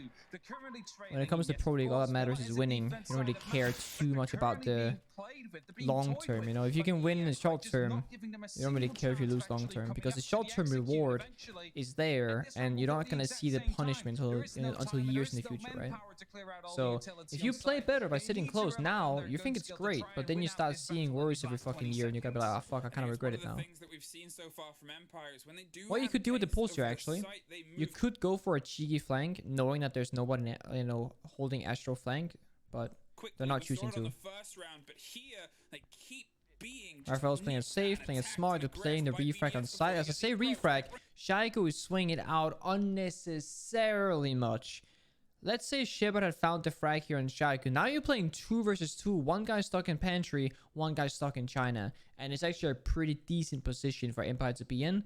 And Shaiko had no business, no reason to swing out like that. Round the He corner, could have been deep to the punished back of harder the than he did. kitchen with a pinch potentially coming from the opposite side. Always sees the side of somebody, but needs a little bit more than that, and now needs even more. Brede drops Shepard and the diffuser, and another round. There seems to be Shaiko's general issue though. Like, we watched Clubhouse BDS last playday, BDS. and there were so many rounds where Shaiko would BDS, you die wanna know peeking, what the, and like he puts BDS in a bad position. And then, you know, on the halfway point when they got his defense, I think it was, Shaiko started getting a lot of kills when he swung out, and they put BDS in a good position. But like the risk versus reward and the consistency and everything else. Obviously, Shaiko's a great player, and he might just be a bit overconfident, or might just embrace that playstyle, and maybe BDS themselves also recognize that they might play 4v5 some rounds, but usually Shaiko wins more confident than loses, so it works out more on often than killing not. these roamers and put more pressure and more utility down in doing so, because they lose too many people every single round to roamers. First round it was 2, I believe. The second round it was 2. This round it was 3 people eventually to drop. Nah, Han, this is not correct. I didn't retire due to burnout. That's not true.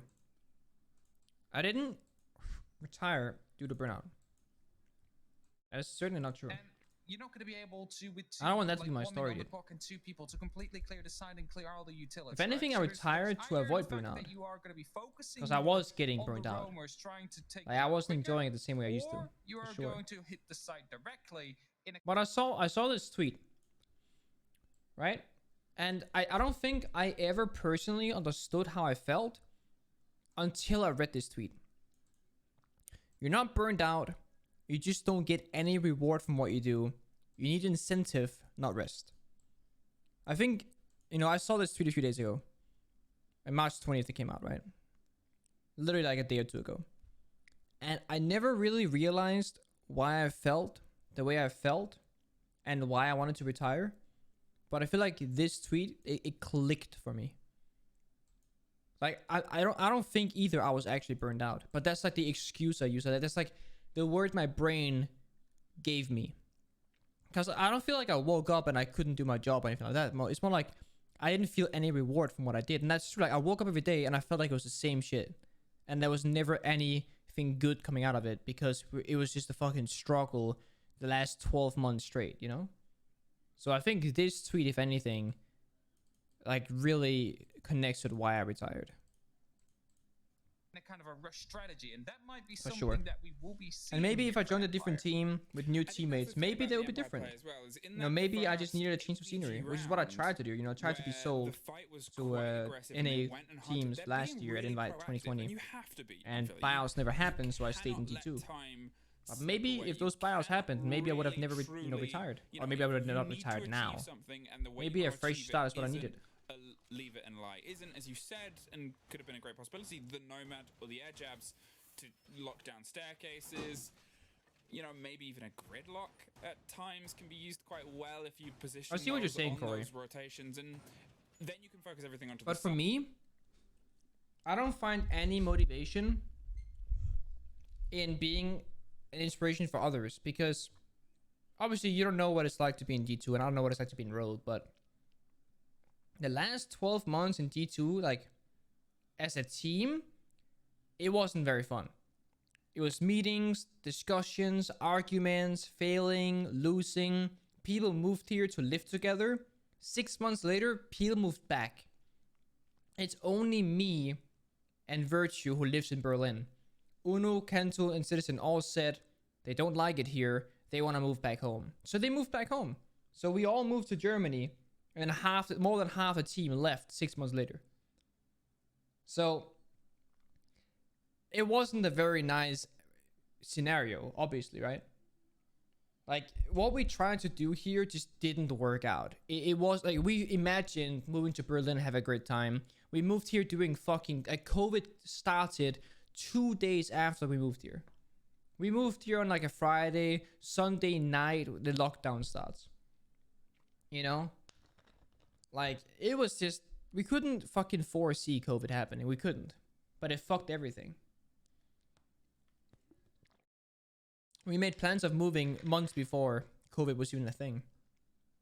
And then we get a call, and T2 was like, yo, you might want to move like a week earlier because of COVID. We're like, fuck. Instead, Yeah, I still live in Germany. You know, they're looking for these gunfights. They're looking But for I these feel you, confrontations. Corey. Like, you know, before this iteration of the, you know, back in 2020, with like Gold and Fabian, and you know, we're having a hard time. Even then, when life was shit, so to speak, I actually felt pretty rewarded. Like, you know, I enjoyed my career. I enjoyed my everydays, you know, scrims and stuff. For the most part. But I definitely didn't agree this. Or agree. I didn't enjoy this. Like, I was long term with my girlfriend because of COVID. She couldn't get here. I'm not with, like, I can't see my family anymore because of COVID. My teammates moved away. Like, people didn't enjoy like living here together as much as they thought they would. That entire situation kind of made the entire thing so miserable. As well as, like, you know, we had the utility meta with Romai and Jaeger and shit, and like Goyo came out and didn't get nerfed, Melusi came out, didn't get nerfed, and beautiful shot from Always onto Renshiro. And the rush up main stairs comes with that kill. They know there's no one covering it. There's only typically one guy holding main stairs, but Brit says brrr, and that is very much in Brit fashion. Jaeger drones bunch of info. Team kill the Goyo shield fire. Nice. Joystick drops. So yeah. As I said, it was the right idea, but it was. I think had I played with a different roster, or if even with G2 if things panned out differently, maybe I wouldn't have retired. I don't think I would. But it is being what it is, you know? Or it being what it is, just kind of pushed me in that direction. Like, it was so draining the last year. The last year in Pro League felt more draining than the 4 years before combined. BDS are trying to make sure Empire are uncomfortable, but for the first time in a while, they Corey said last meta was close to just giving it a call as well. Yeah. One body up, and they're using it well to keep applying the pressure. They're gonna make sure they don't find themselves. I know that Troy Canadian also had a really hard time with the Goyo shield meta. I mean, that meta alone is what pushed me into retirement, I think. Like, that meta, like, quote unquote, killed my career. Oh my god, Shepard! Shepard brings the clutch for Empires first. I just go back to that again. The crossfire from BDS here is a bit iffy, right? They know, it appears to know he's in study. But at the same time, if you look at the angles here, very unaware of the positions and the angles we might die from. The second his teammate gets injured, Shaiko swings with 1 health, and now he's stuck in a corner. It's rough. The table vault kill is kind of spicy though. I'm not gonna lie. I was gonna say, no way are they going to be allowed we got subtitles to turn now. This around, nice. Because it almost went into BDS's way straight again. If you're appropriately, how long do you scrim for? We typically scrim for either like 4 or 7 hours a day, right? Typically, because you do 3 maps, that's one. So you have 1 block of scrims a day, and so some days you have double scrims, or 2 blocks, right? So I mean, I can show you right now. Where's my email? Where's my calendar? I can give you an example.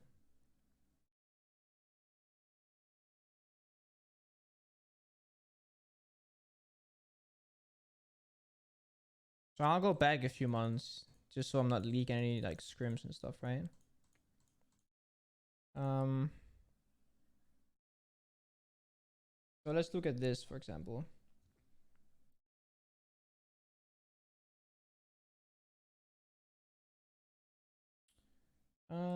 Which one?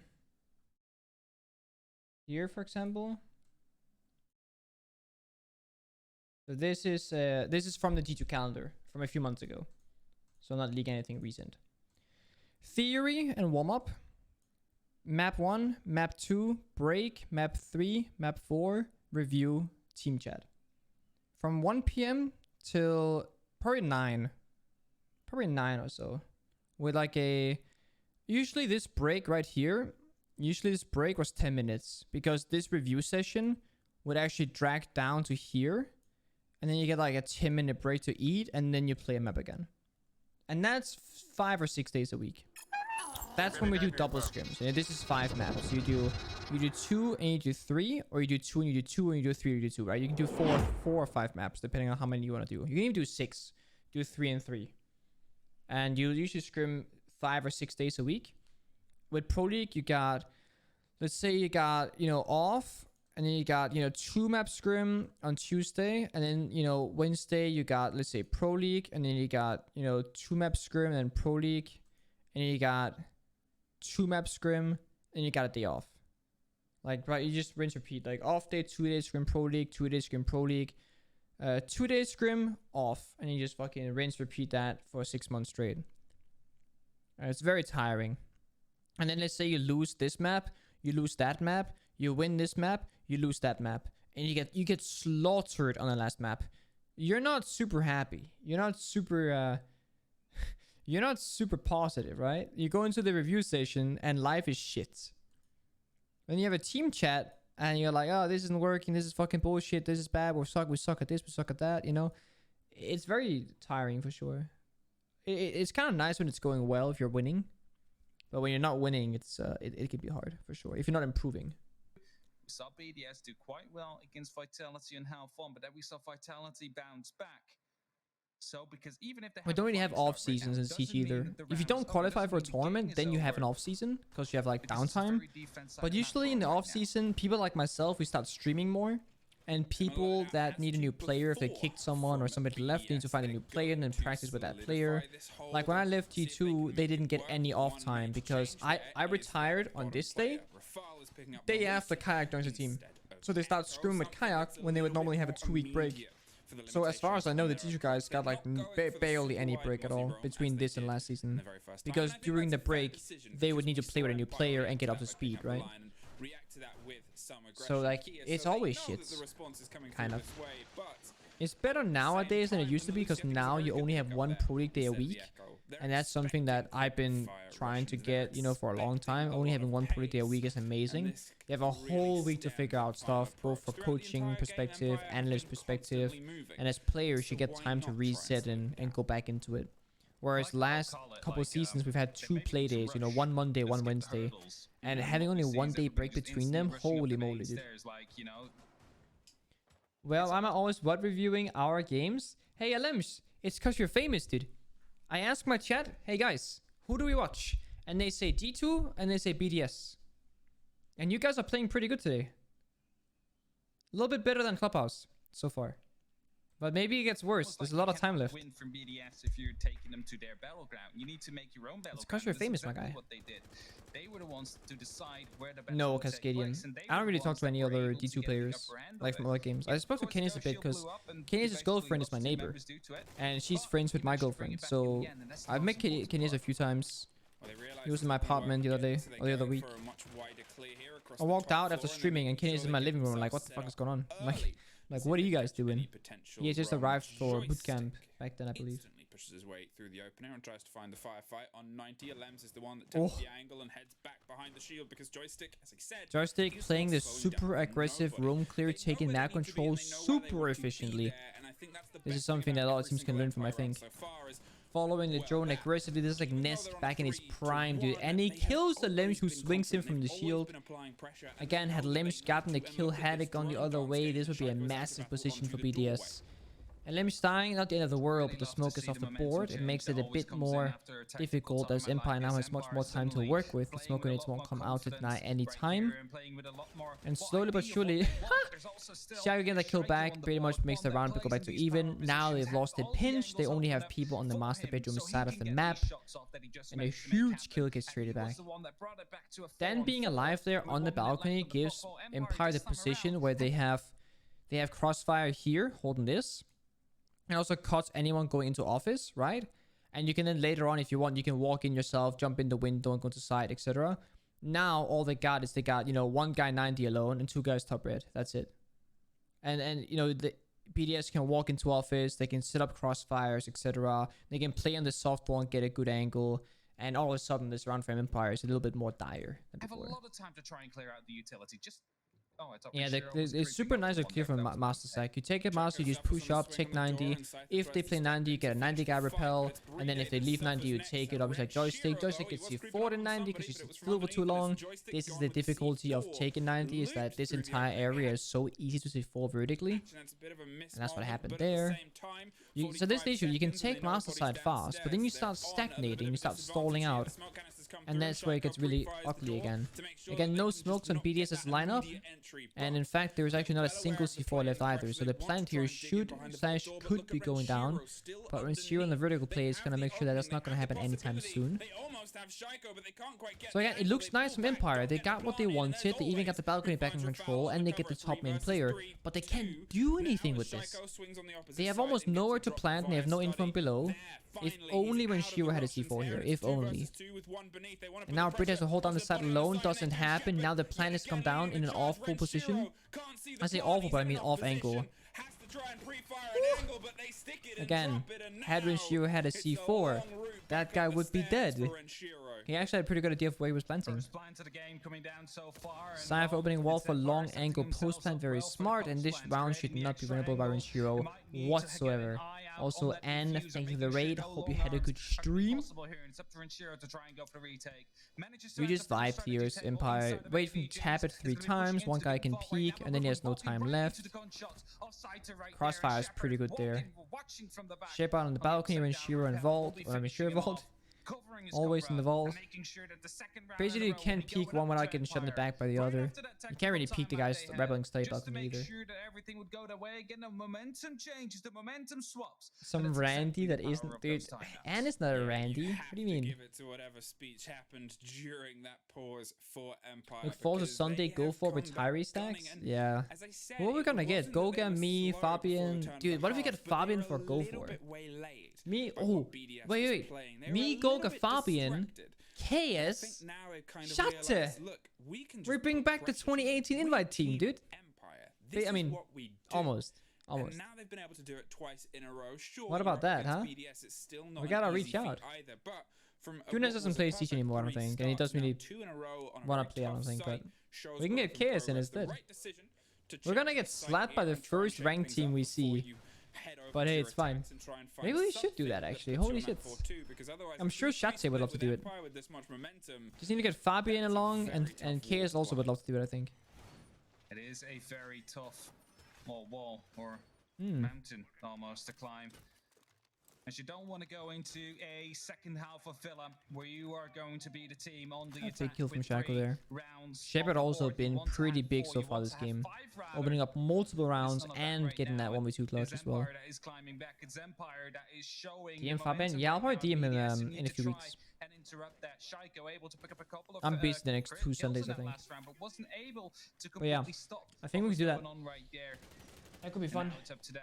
It's up to BDS. Yeah, Junis is like playing Apex Legends, and he's also I think he plays sim racing. As we would call it, to give themselves a better opportunity of actually winning it on their attack. Wow. Need to get some more green on my situation. It's kind of dry. We've seen him droned in before and behind the body of the Gemini. It's yeah, building your roster. I don't think that me and Fabian and Goga are gonna go back through fucking Challenge League qualifiers, dude. To be honest, the pace that that is being set. It's Like, Siege is not what it used to be for us. We used to play back in the prime of competitive Siege, like with good meta game and good maps, and Pro League right now getting no new maps, and like theme park going out, and I don't know. I would love a 9 map pool. I would love new maps to come out, you know, not these like scuffed reworks. I actually made a video 2 minutes. last night about Border, and not gonna spoil much, but I think the title is something like, was the Border rework enough?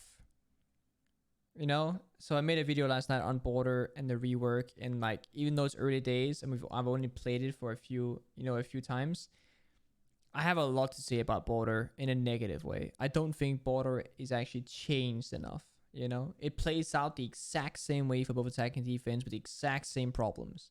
So if anything, it plays worse because it's more attacker favored. So yeah, that video is coming out soon. It's on that clock. Empire And have been speeding up their I game don't so think far, it's and even a decided right rework. now, Like, they okay, didn't let's do not care anything. about Like, those nothing rumors changed. anymore. Not However, you have to be literally careful, nothing. because there is gonna be some It's vertical like play a that could be it's like a coming into small play. If update. It's Rinchiro not with like a an C4, actual Rafal rework. A still rework busy. to me is Clubhouse.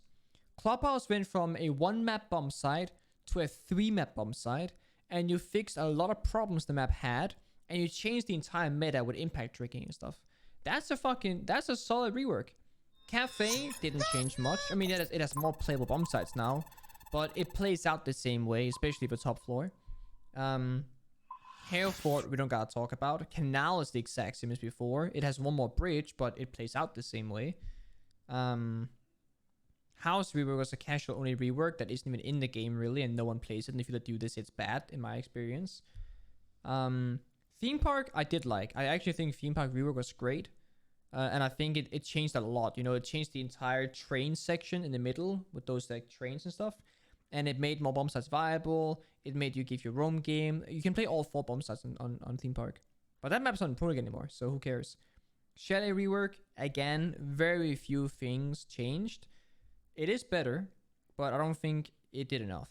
Oregon, very similar story. Very few things changed, but it does play out a bit different. Oregon for me is like 50-50. It's like great, but it's terrible. Cafe is just bad. I think Clubhouse is great. Theme park rework is great. Hereford was terrible. So Skyscraper, I like Skyscraper. Skyscraper's okay, but I haven't played it in high elo before, like in like scrims or anything. But I like Skyscraper myself. Making sure that there will be no tricks, and well, if you want to open But up most that wall, you need reworks to have take been bottom very floor control. underwhelming or And if you do that, disappointing, you to be need to go honest. through the roamers, but it's Psycho to go down. That is a very important kill right here, confirmed by the grenade. Potentially, no, manages to just escape. I just brought wins. I'm sorry. I was trying to check how much time was left. I should just take here. And secure him right there as the next grenade is coming in, but will not be landing onto Rinchiro yet. The thing about this match, right, is that everyone is fighting everyone. Like, everyone is swinging, taking gunfights. The aggression and confidence is unreal. And as I say that, LMS gets 2 picks. Again, you swing with a hole into Master with full confidence, you get the kill. And he's not done swinging just yet. This is not the kind of gameplay that we've seen previously on Playdays and EU so far. I mean, we saw a bit of confidence in train hard games, but it seemed more chaotic than confidential. Confidential than confidence? How long was GTF going for? I don't know, Zach. All I know is that we're starting in 50 minutes. I mean, I'm down to play for an hour or 2 hours. I think the max I can go for is 4. Usually with GTFO we play for 3 to 4. That's like our typical range that we play. But I'm all ears. If you guys got plans, we'll cut it short. I don't mind. So, speaking of confidence, let's just take a moment to look at this situation here. Now, BDS might not know that there's no nades on always. They might not realize this. But I'm pretty sure that Rinchiro in this position is very safe to just walk backwards and down the staircase, right? He might not be, but let's assume he is. They have a shield right next to him in the trophy rotate.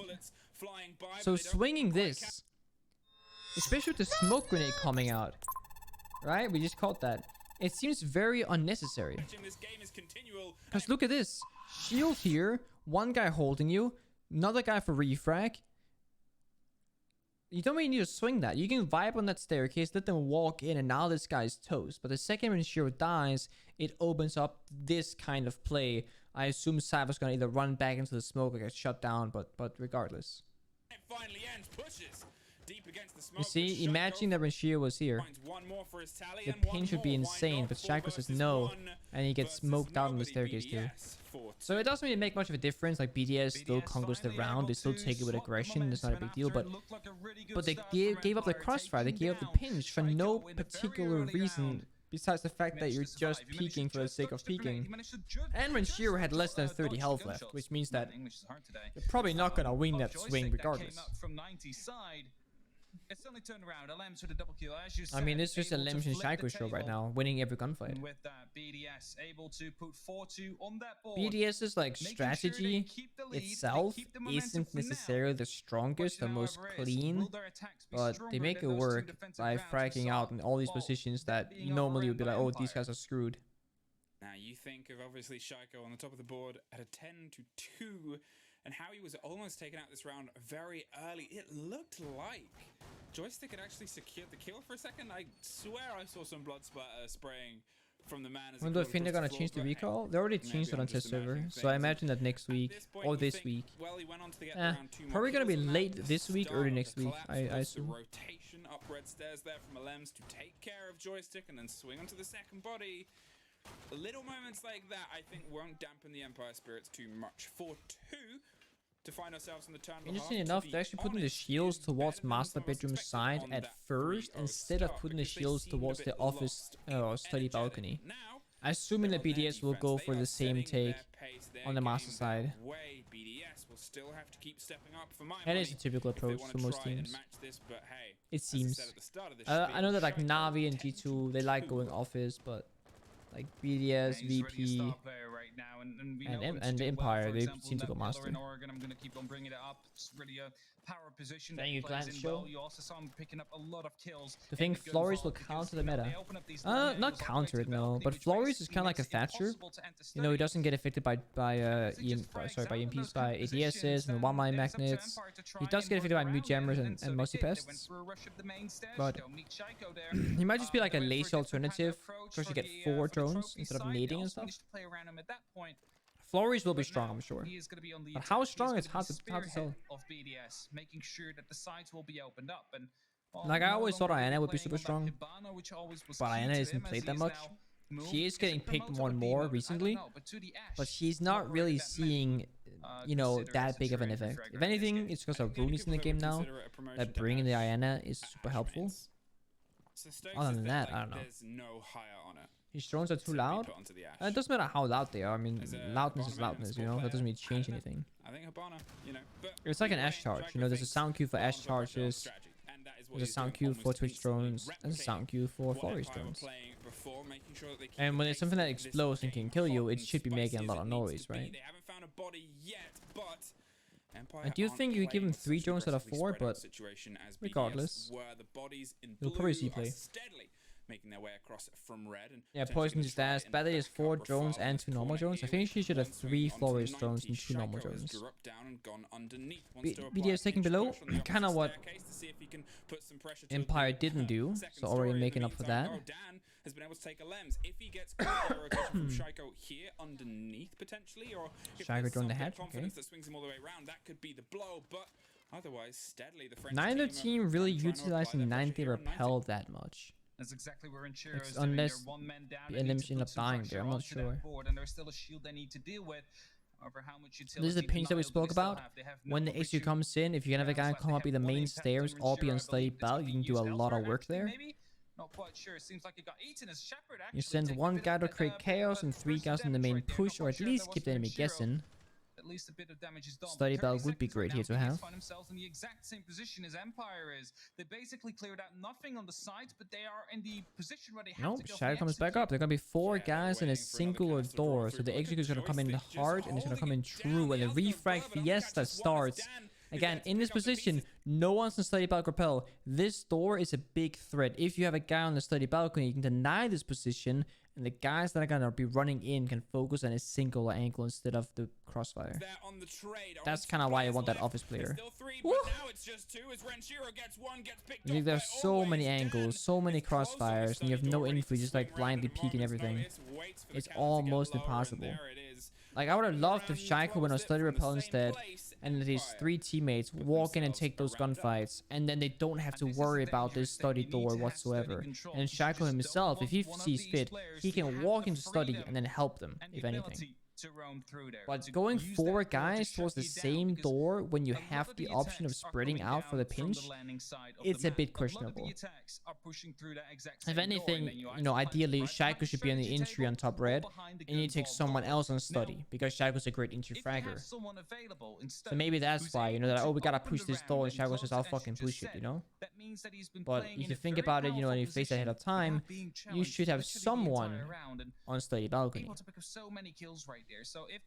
Buck, so now enable the vertical play even more so from both ways. The next 2 rounds, we might see BDS go for a little bit of an adaptation there, making sure that it's a bit less playable. Maybe someone who's Honestly, playing on that Buck on balcony, trophy, I mean, you can easily clear out Astro vertically. You can help reach the wall into triple, of course. A call that Shaco instantly led him with the pressure and then rotated underneath, and it looks like It is the last game we're gonna watch. We got GTFO after this. But in the moment of that play, And then Dan tomorrow, I dropped, I think we're believe, gonna finish up and then the at this gun point, tier you see list that Shaco we got, stop because and we're go for an halfway through alternate with play. it. I think you still want to And then apply we that stop. pressure. I think you still want to cause some problems there, because for him to be the driving force to get them all the way up to red door, Hopefully. and then go for a second movement and a second bit of momentum, potentially lose out on it, sure, but then you had him adrift underneath for a good 20 seconds of where does this person go now? Where do we play our aggressor? They brought him back up to red door to try and swing around, and it didn't quite work Today out. Pro League. but No, Pro League is no, it's Monday that- for that Europe time, and that Wednesday for North limitation, and America. that allowed It's Dan tomorrow. to hold Studdy so aggressively and so uncontested. Talking of a length. No, I don't think I'm playing ranked Instantly goes tomorrow, fishing Han. for I think people tomorrow we're gonna be on doing like sub games or unranked, Gonna check and because then Lambs has been in opening we will be duels quite doing the often. gun He tier got, list. Opening kill last time around. 1, 2, 3, 4. Maybe we'll go through some 4 times in callouts. the I don't know. opening I want to engagement do in more these 7 callout rounds. Won it twice, videos for lost it sure. twice himself, so Could be far, fun to go through callouts. I kind of thought about making like general callouts, like universal callouts that any player could use, but we can't use like G2 callouts for that necessarily. So I thought about maybe doing some callout stuff at some point. 2 minutes left on the clock. Surely Thank you, soon Jordy. one will be coming in close Well, to us. Kickstarter never made a list, right, Han? Or at least I never saw one. I know Kickstarter mentioned a list like years ago, and he wants to like make one. I never saw it come through. I made a TikTok video about consulate callouts, like how a pro player does callouts on consulate. That's gonna go live very soon on TikTok, I think. But that's mainly like G2 callouts and what I call them, not what other people should call them necessarily. So it seems the same. Empire it's a bit aren't tricky. leaning into BDS the same It's a way bit tricky. that the BDS defense What's my was TikTok? It's responding to Pengu on Empire, TikTok. But it doesn't mean they're not being active. Shaco? Shaco here instantly trying to apply the pressure from landing, concerned about the rotation underneath, as he well should be, because there's always the possibility of someone coming back round. The Gemini takes care of the Aruni gate in the very heavy utility job that she has now. But look at this, Shaco is just trying to find a door to apply some pressure on, trying to put very Empire nice. to Pushing an from office, position getting to off make the a master mistake breach when with Shiro Hibana. is now able to A double little bit up. surprising that nobody from Empire is denying the walls from Bathroom or Closet. Closet. They're not extending out that way at all. They're gonna get pinched in pretty heavily, that's the case. 3-2 split. Gotta say, there's Shaco also able after the Gemini One to conditions take out one of from those Empire here is gonna be the jammers. impact tricks till It they looks run like out. they After have that, the to breach will be potentially go opened for bridges. regardless. Shaco right now has to put some pressure down. 45 This is seconds kind of on the where clock you're to probably gonna try be and take pushing care statue. You're gonna push in into single, and you just gotta be planting, right? of the bench here Don't whilst have the Aruni much laser that gates get Empire can do reactivated, so against they need it to once make sure the breach that they gets deal with that. opened, Shaco which now it enters should. right here, tries to go into the Brit has statuary 6 room, but he's not gonna be able to pellets get any left. kills so far. It's But the actually frags is... Brigade and Okay, 1 second. What is going on here, dude? right here. 2 guys are flanking Bathroom. Alems pushes through, kills the guy in Tries triple. to go into the statuary room, but Brit he's not gonna be gets able to get both any players kills in so far. Bathroom. It's actually Brigade and Alarms, and When Shiro, Shiro's Claymore putting kills the kills right flanker here. on joystick, and last guy is Shepard in trophy Suddenly, 1v5. right Okay. now needs to Nice. make sure that he tries to make Nice, it stick, dude. but it's a flawless round for Joystick BDS walked as into a they just Claymore. snap their fingers, Unlucky, and 4 dude. members of the Empire team are gone. Something totally unexpected for me. It's unfortunate because Empire was actually in a pretty good position. They didn't know it, but until that breach gets opened, you're actually fine. And if the breach doesn't get opened, you're actually just vibing. Super hard. Obviously caught the Roman rotation, but the Thank you, bodies IDS. dropped on the attempted swing there from the bathroom to the master bedroom. It was just that flank watch. It was a little bit angsty and a little bit antsy. Empire believed Console? the push was going to come Nah, around I don't really swing play from console. Alems on the buck on Not the Siege at Dawn, least. to be fair, sure. Single but player at the games, same story-based time, games, maybe, Sika sure. lost heed and lost the idea of where the rest But, of the bodies no, of I'm not BDS really a, were, leaving them suddenly adrift with only one player over the space of about Not 3 really a seconds. console player, no. Yeah, it's not easy for anybody, but one. Why does it seem like teams rarely play ups like Capital? It's a good question. It is a good question. It was a late to the Don't have an answer. I see the same. People don't play Ying, teams don't play Capital, teams don't play Monty a whole lot. And all of those operators you can abuse the living fuck out of and get some crazy value. You definitely can. Even Glass is strong for some bomb sites, but again, doesn't see much play. Clash is absurdly strong. Is played by some teams, but could be abused a lot more as well. Always, you now have an entry def due to Gridlock, I definitely don't think Gridlock is on that list. Gridlock and Fuse and Caveira and don't really make the list because they're not actually good. Gridlock being a 1-speed is a big problem, and Fuse's inconsistency is another one. Yeah, Gridlock's kind of dog shit, to be honest. Like, she's just not that great. She doesn't bring a whole lot. Like, smoke grenades are so easy to come by nowadays as well because you got Ace and Switch. Amaro's not really strong either. If Gridlock was a 2 or 3 speed, she would probably get played a little bit, but her gadget is just so underwhelming. It's like it's worse than Barbara and it's worse than Nomad. You know, why would you play Gridlock? And it's not like you can supplement Gridlock with Nomad, Nomad with Gridlock if Nomad's banned. Because Gridlock doesn't do the same job. They can still jump out a window and stuff. Like, she's okay for executes to cover the sound, but outside of that, it's like a gamble. It doesn't do much for you. Well, if your side is kitchen, you want to have at least some control. We saw Zero being played a lot on Consulate by Secret and T2, the first playday. Howie gifting 5 tier 2 subs. You absolute madlad, Howie. Shaiko now has a drone a little bit closer into position and is obviously well aware of this fake player Howie? on the opposite side. But Wait, it's N Howie. Sure Different Howie? Question mark? Is it Smurf Howie? Solid angle and wait for more pressure to be applied by Thank the you, rest of Howie. his team towards the site. Howie? Welcome, buddy. Tier 2 subs in the chat. Get pockers. Yes, Howie number 2. Thank you, Howie. Howie's smurfing. Actually found his way towards piano, but again, look at the drone. He's still. I don't see Nomad in Pro League games. She's played a lot on Consulate, but she's often banned. She also gets played on Coastline sometimes. It's kind of hard to play her on maps like Clubhouse and Villa and Theme Park because you need so many operators. You know, you need the IQ, there's a Valkyrie Echo on the board. You need Soft Breach, you need Nage, you need a Hard Breach, and there's a Thatcher if he's not banned. You know, Twitch. You need smokes. So, if you can play something like an Ace and get smokes and Harpish on a single operator, that frees up the lineup a bit. But if you gotta bring the IQ and stuff, you get stretched very thin. Renshiro casually just walks into side, dude. Okay. BDS collapses, no one's there. One guy's in the corner. What? Joystick, are you vibing, my guy? What was this? What? Is it trigger discipline or is it just like pushing cams? It's holding pantry, dude. Seth. Look at this. Oh. And casually just takes bomb site control. C4 is gone, can't find the kill. Oh lord. Now in this position, if you can, right? If you're BDS, if you're IQ, for example, you're low on health, you got breaching jar, you go upstairs, breach the floor vertically, and you have an amazing post-plant position. To dig in, Renshiro needed that fire to go, and he found it. And you see, this so far, this post-plant is all horizontal. It's all gunfights.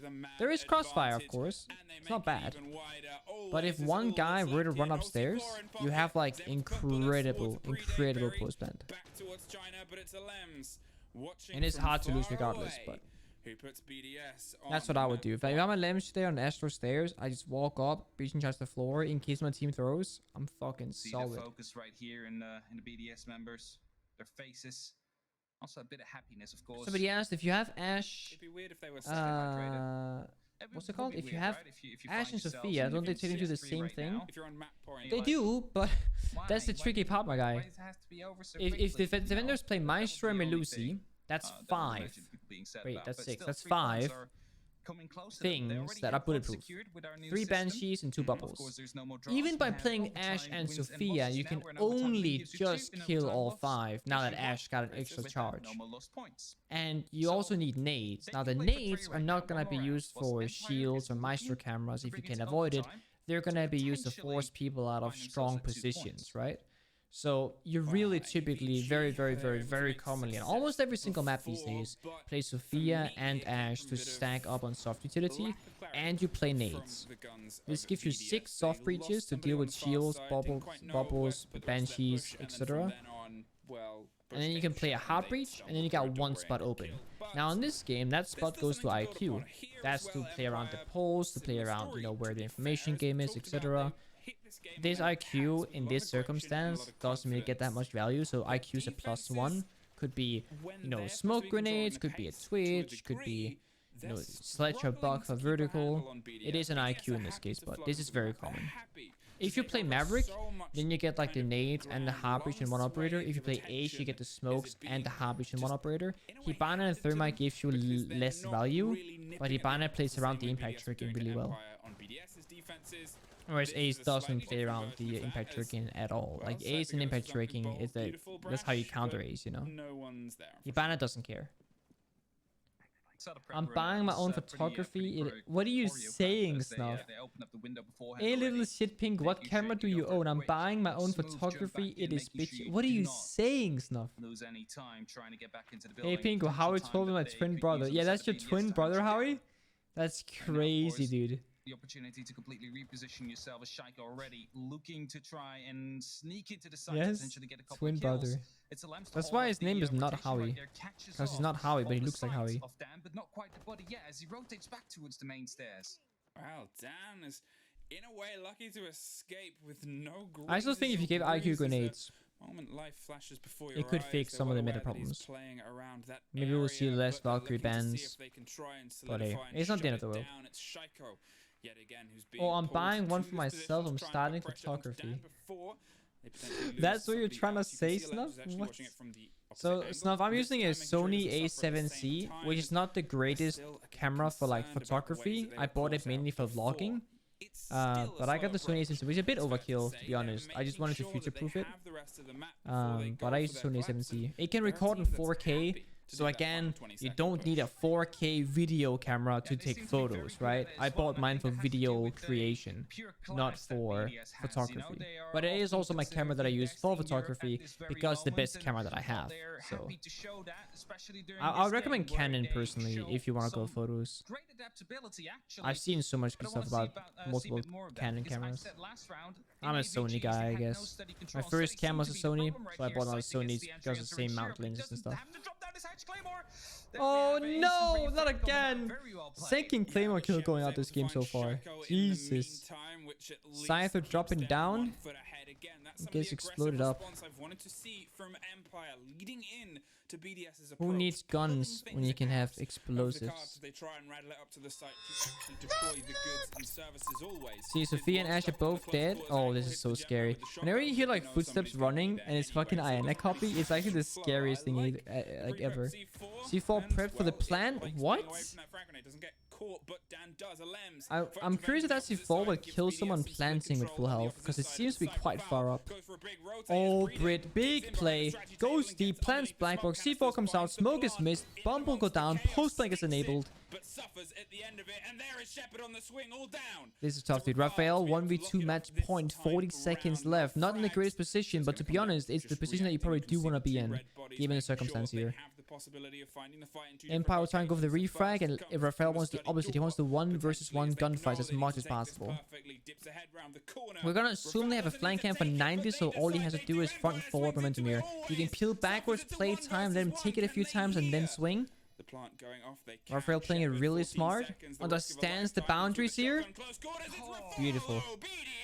Don't gotta overextend, you don't gotta pee, don't gotta take any gunfight confrontation. You let him take it a few times and you peel backwards. And even if he lost the gunfight, they can. The Shepard, time is so low 14 seconds, the that rest he of a lifetime barely for the has shotgun. time to even defuse, even if he lost this gunfight, Raphael. Close quarters. Going over Like, we're looking at 11 point something seconds left here, you see? with the shot. Oh, I saw 69. About 11 and a half seconds left. If Raphael dies here and he 180 flicks and sprints to diffuser, he might not even have time to actually defuse. He might not. Like, it's gonna be really fucking close. So, Raphael playing it really smart. I maybe would have moved a little bit further back even because it's SMG 11 and shotgun, but very nice. Very nice. One thing I'm curious about though is actually Elem's position in the 2v3. Because Elem's was playing study, and I'm curious to see if Elem's had any way out. Dan does a Lems finds revenge on the opposite side and gives Elem's going to study here is VDS massive, split by the control way. It's on what the they didn't opposite do side of the before cyber the foul. previous round. Goes for a bit. This time Elem's has Big control rotate over it. for 3-day, digs in behind Because I believe Elem's takes the deep contact, which is a bit iffy here. strategy table and gets underneath the smoke canisters, finds the plant in and amongst the Because you see, in this scenario, when the bomb goes down, chaos stick. Elem's can actually jump out of the window. And again, you just don't take gunfights. You don't put yourself into a really bad position. And you just play the window angle towards the door because they don't know Elem's is even here. Right? But suffers Instead, Elem's wide swings and goes to this position and takes the gunfight. Brit is gonna die regardless. We all know that. That's not a surprise. and there is Shepard. But I'm a little bit curious as to In and amongst the Elem's chaos here because sticks it. I would just jump out. You can play your IQ scanner below and scan them. You don't have to, right? You can establish somewhat of a crossfire with Raphael, helping him out. You can also play here and then jump in as they fight Raphael and just let them walk past you. And as they start defusing in the 2v2, then you jump in the window. And when Raphael is in this position, basically, Reacting, you can see if the two Elem's red outside on the bodies window, making sure they have the right? possibility First of all, of this finding guy the fight can't in peek you if different locations. he's The holding the first angle. comes If he's not from holding the a angle, you just study fucking door, jump in potentially and you have them both sandwiched between you. And you're solid. Doesn't matter. Raphael wins small things. But if Raphael had lost the gunfight and they would have diffused, I would look back and be like, dude, that's a bit sad. What are you saying, Falcon?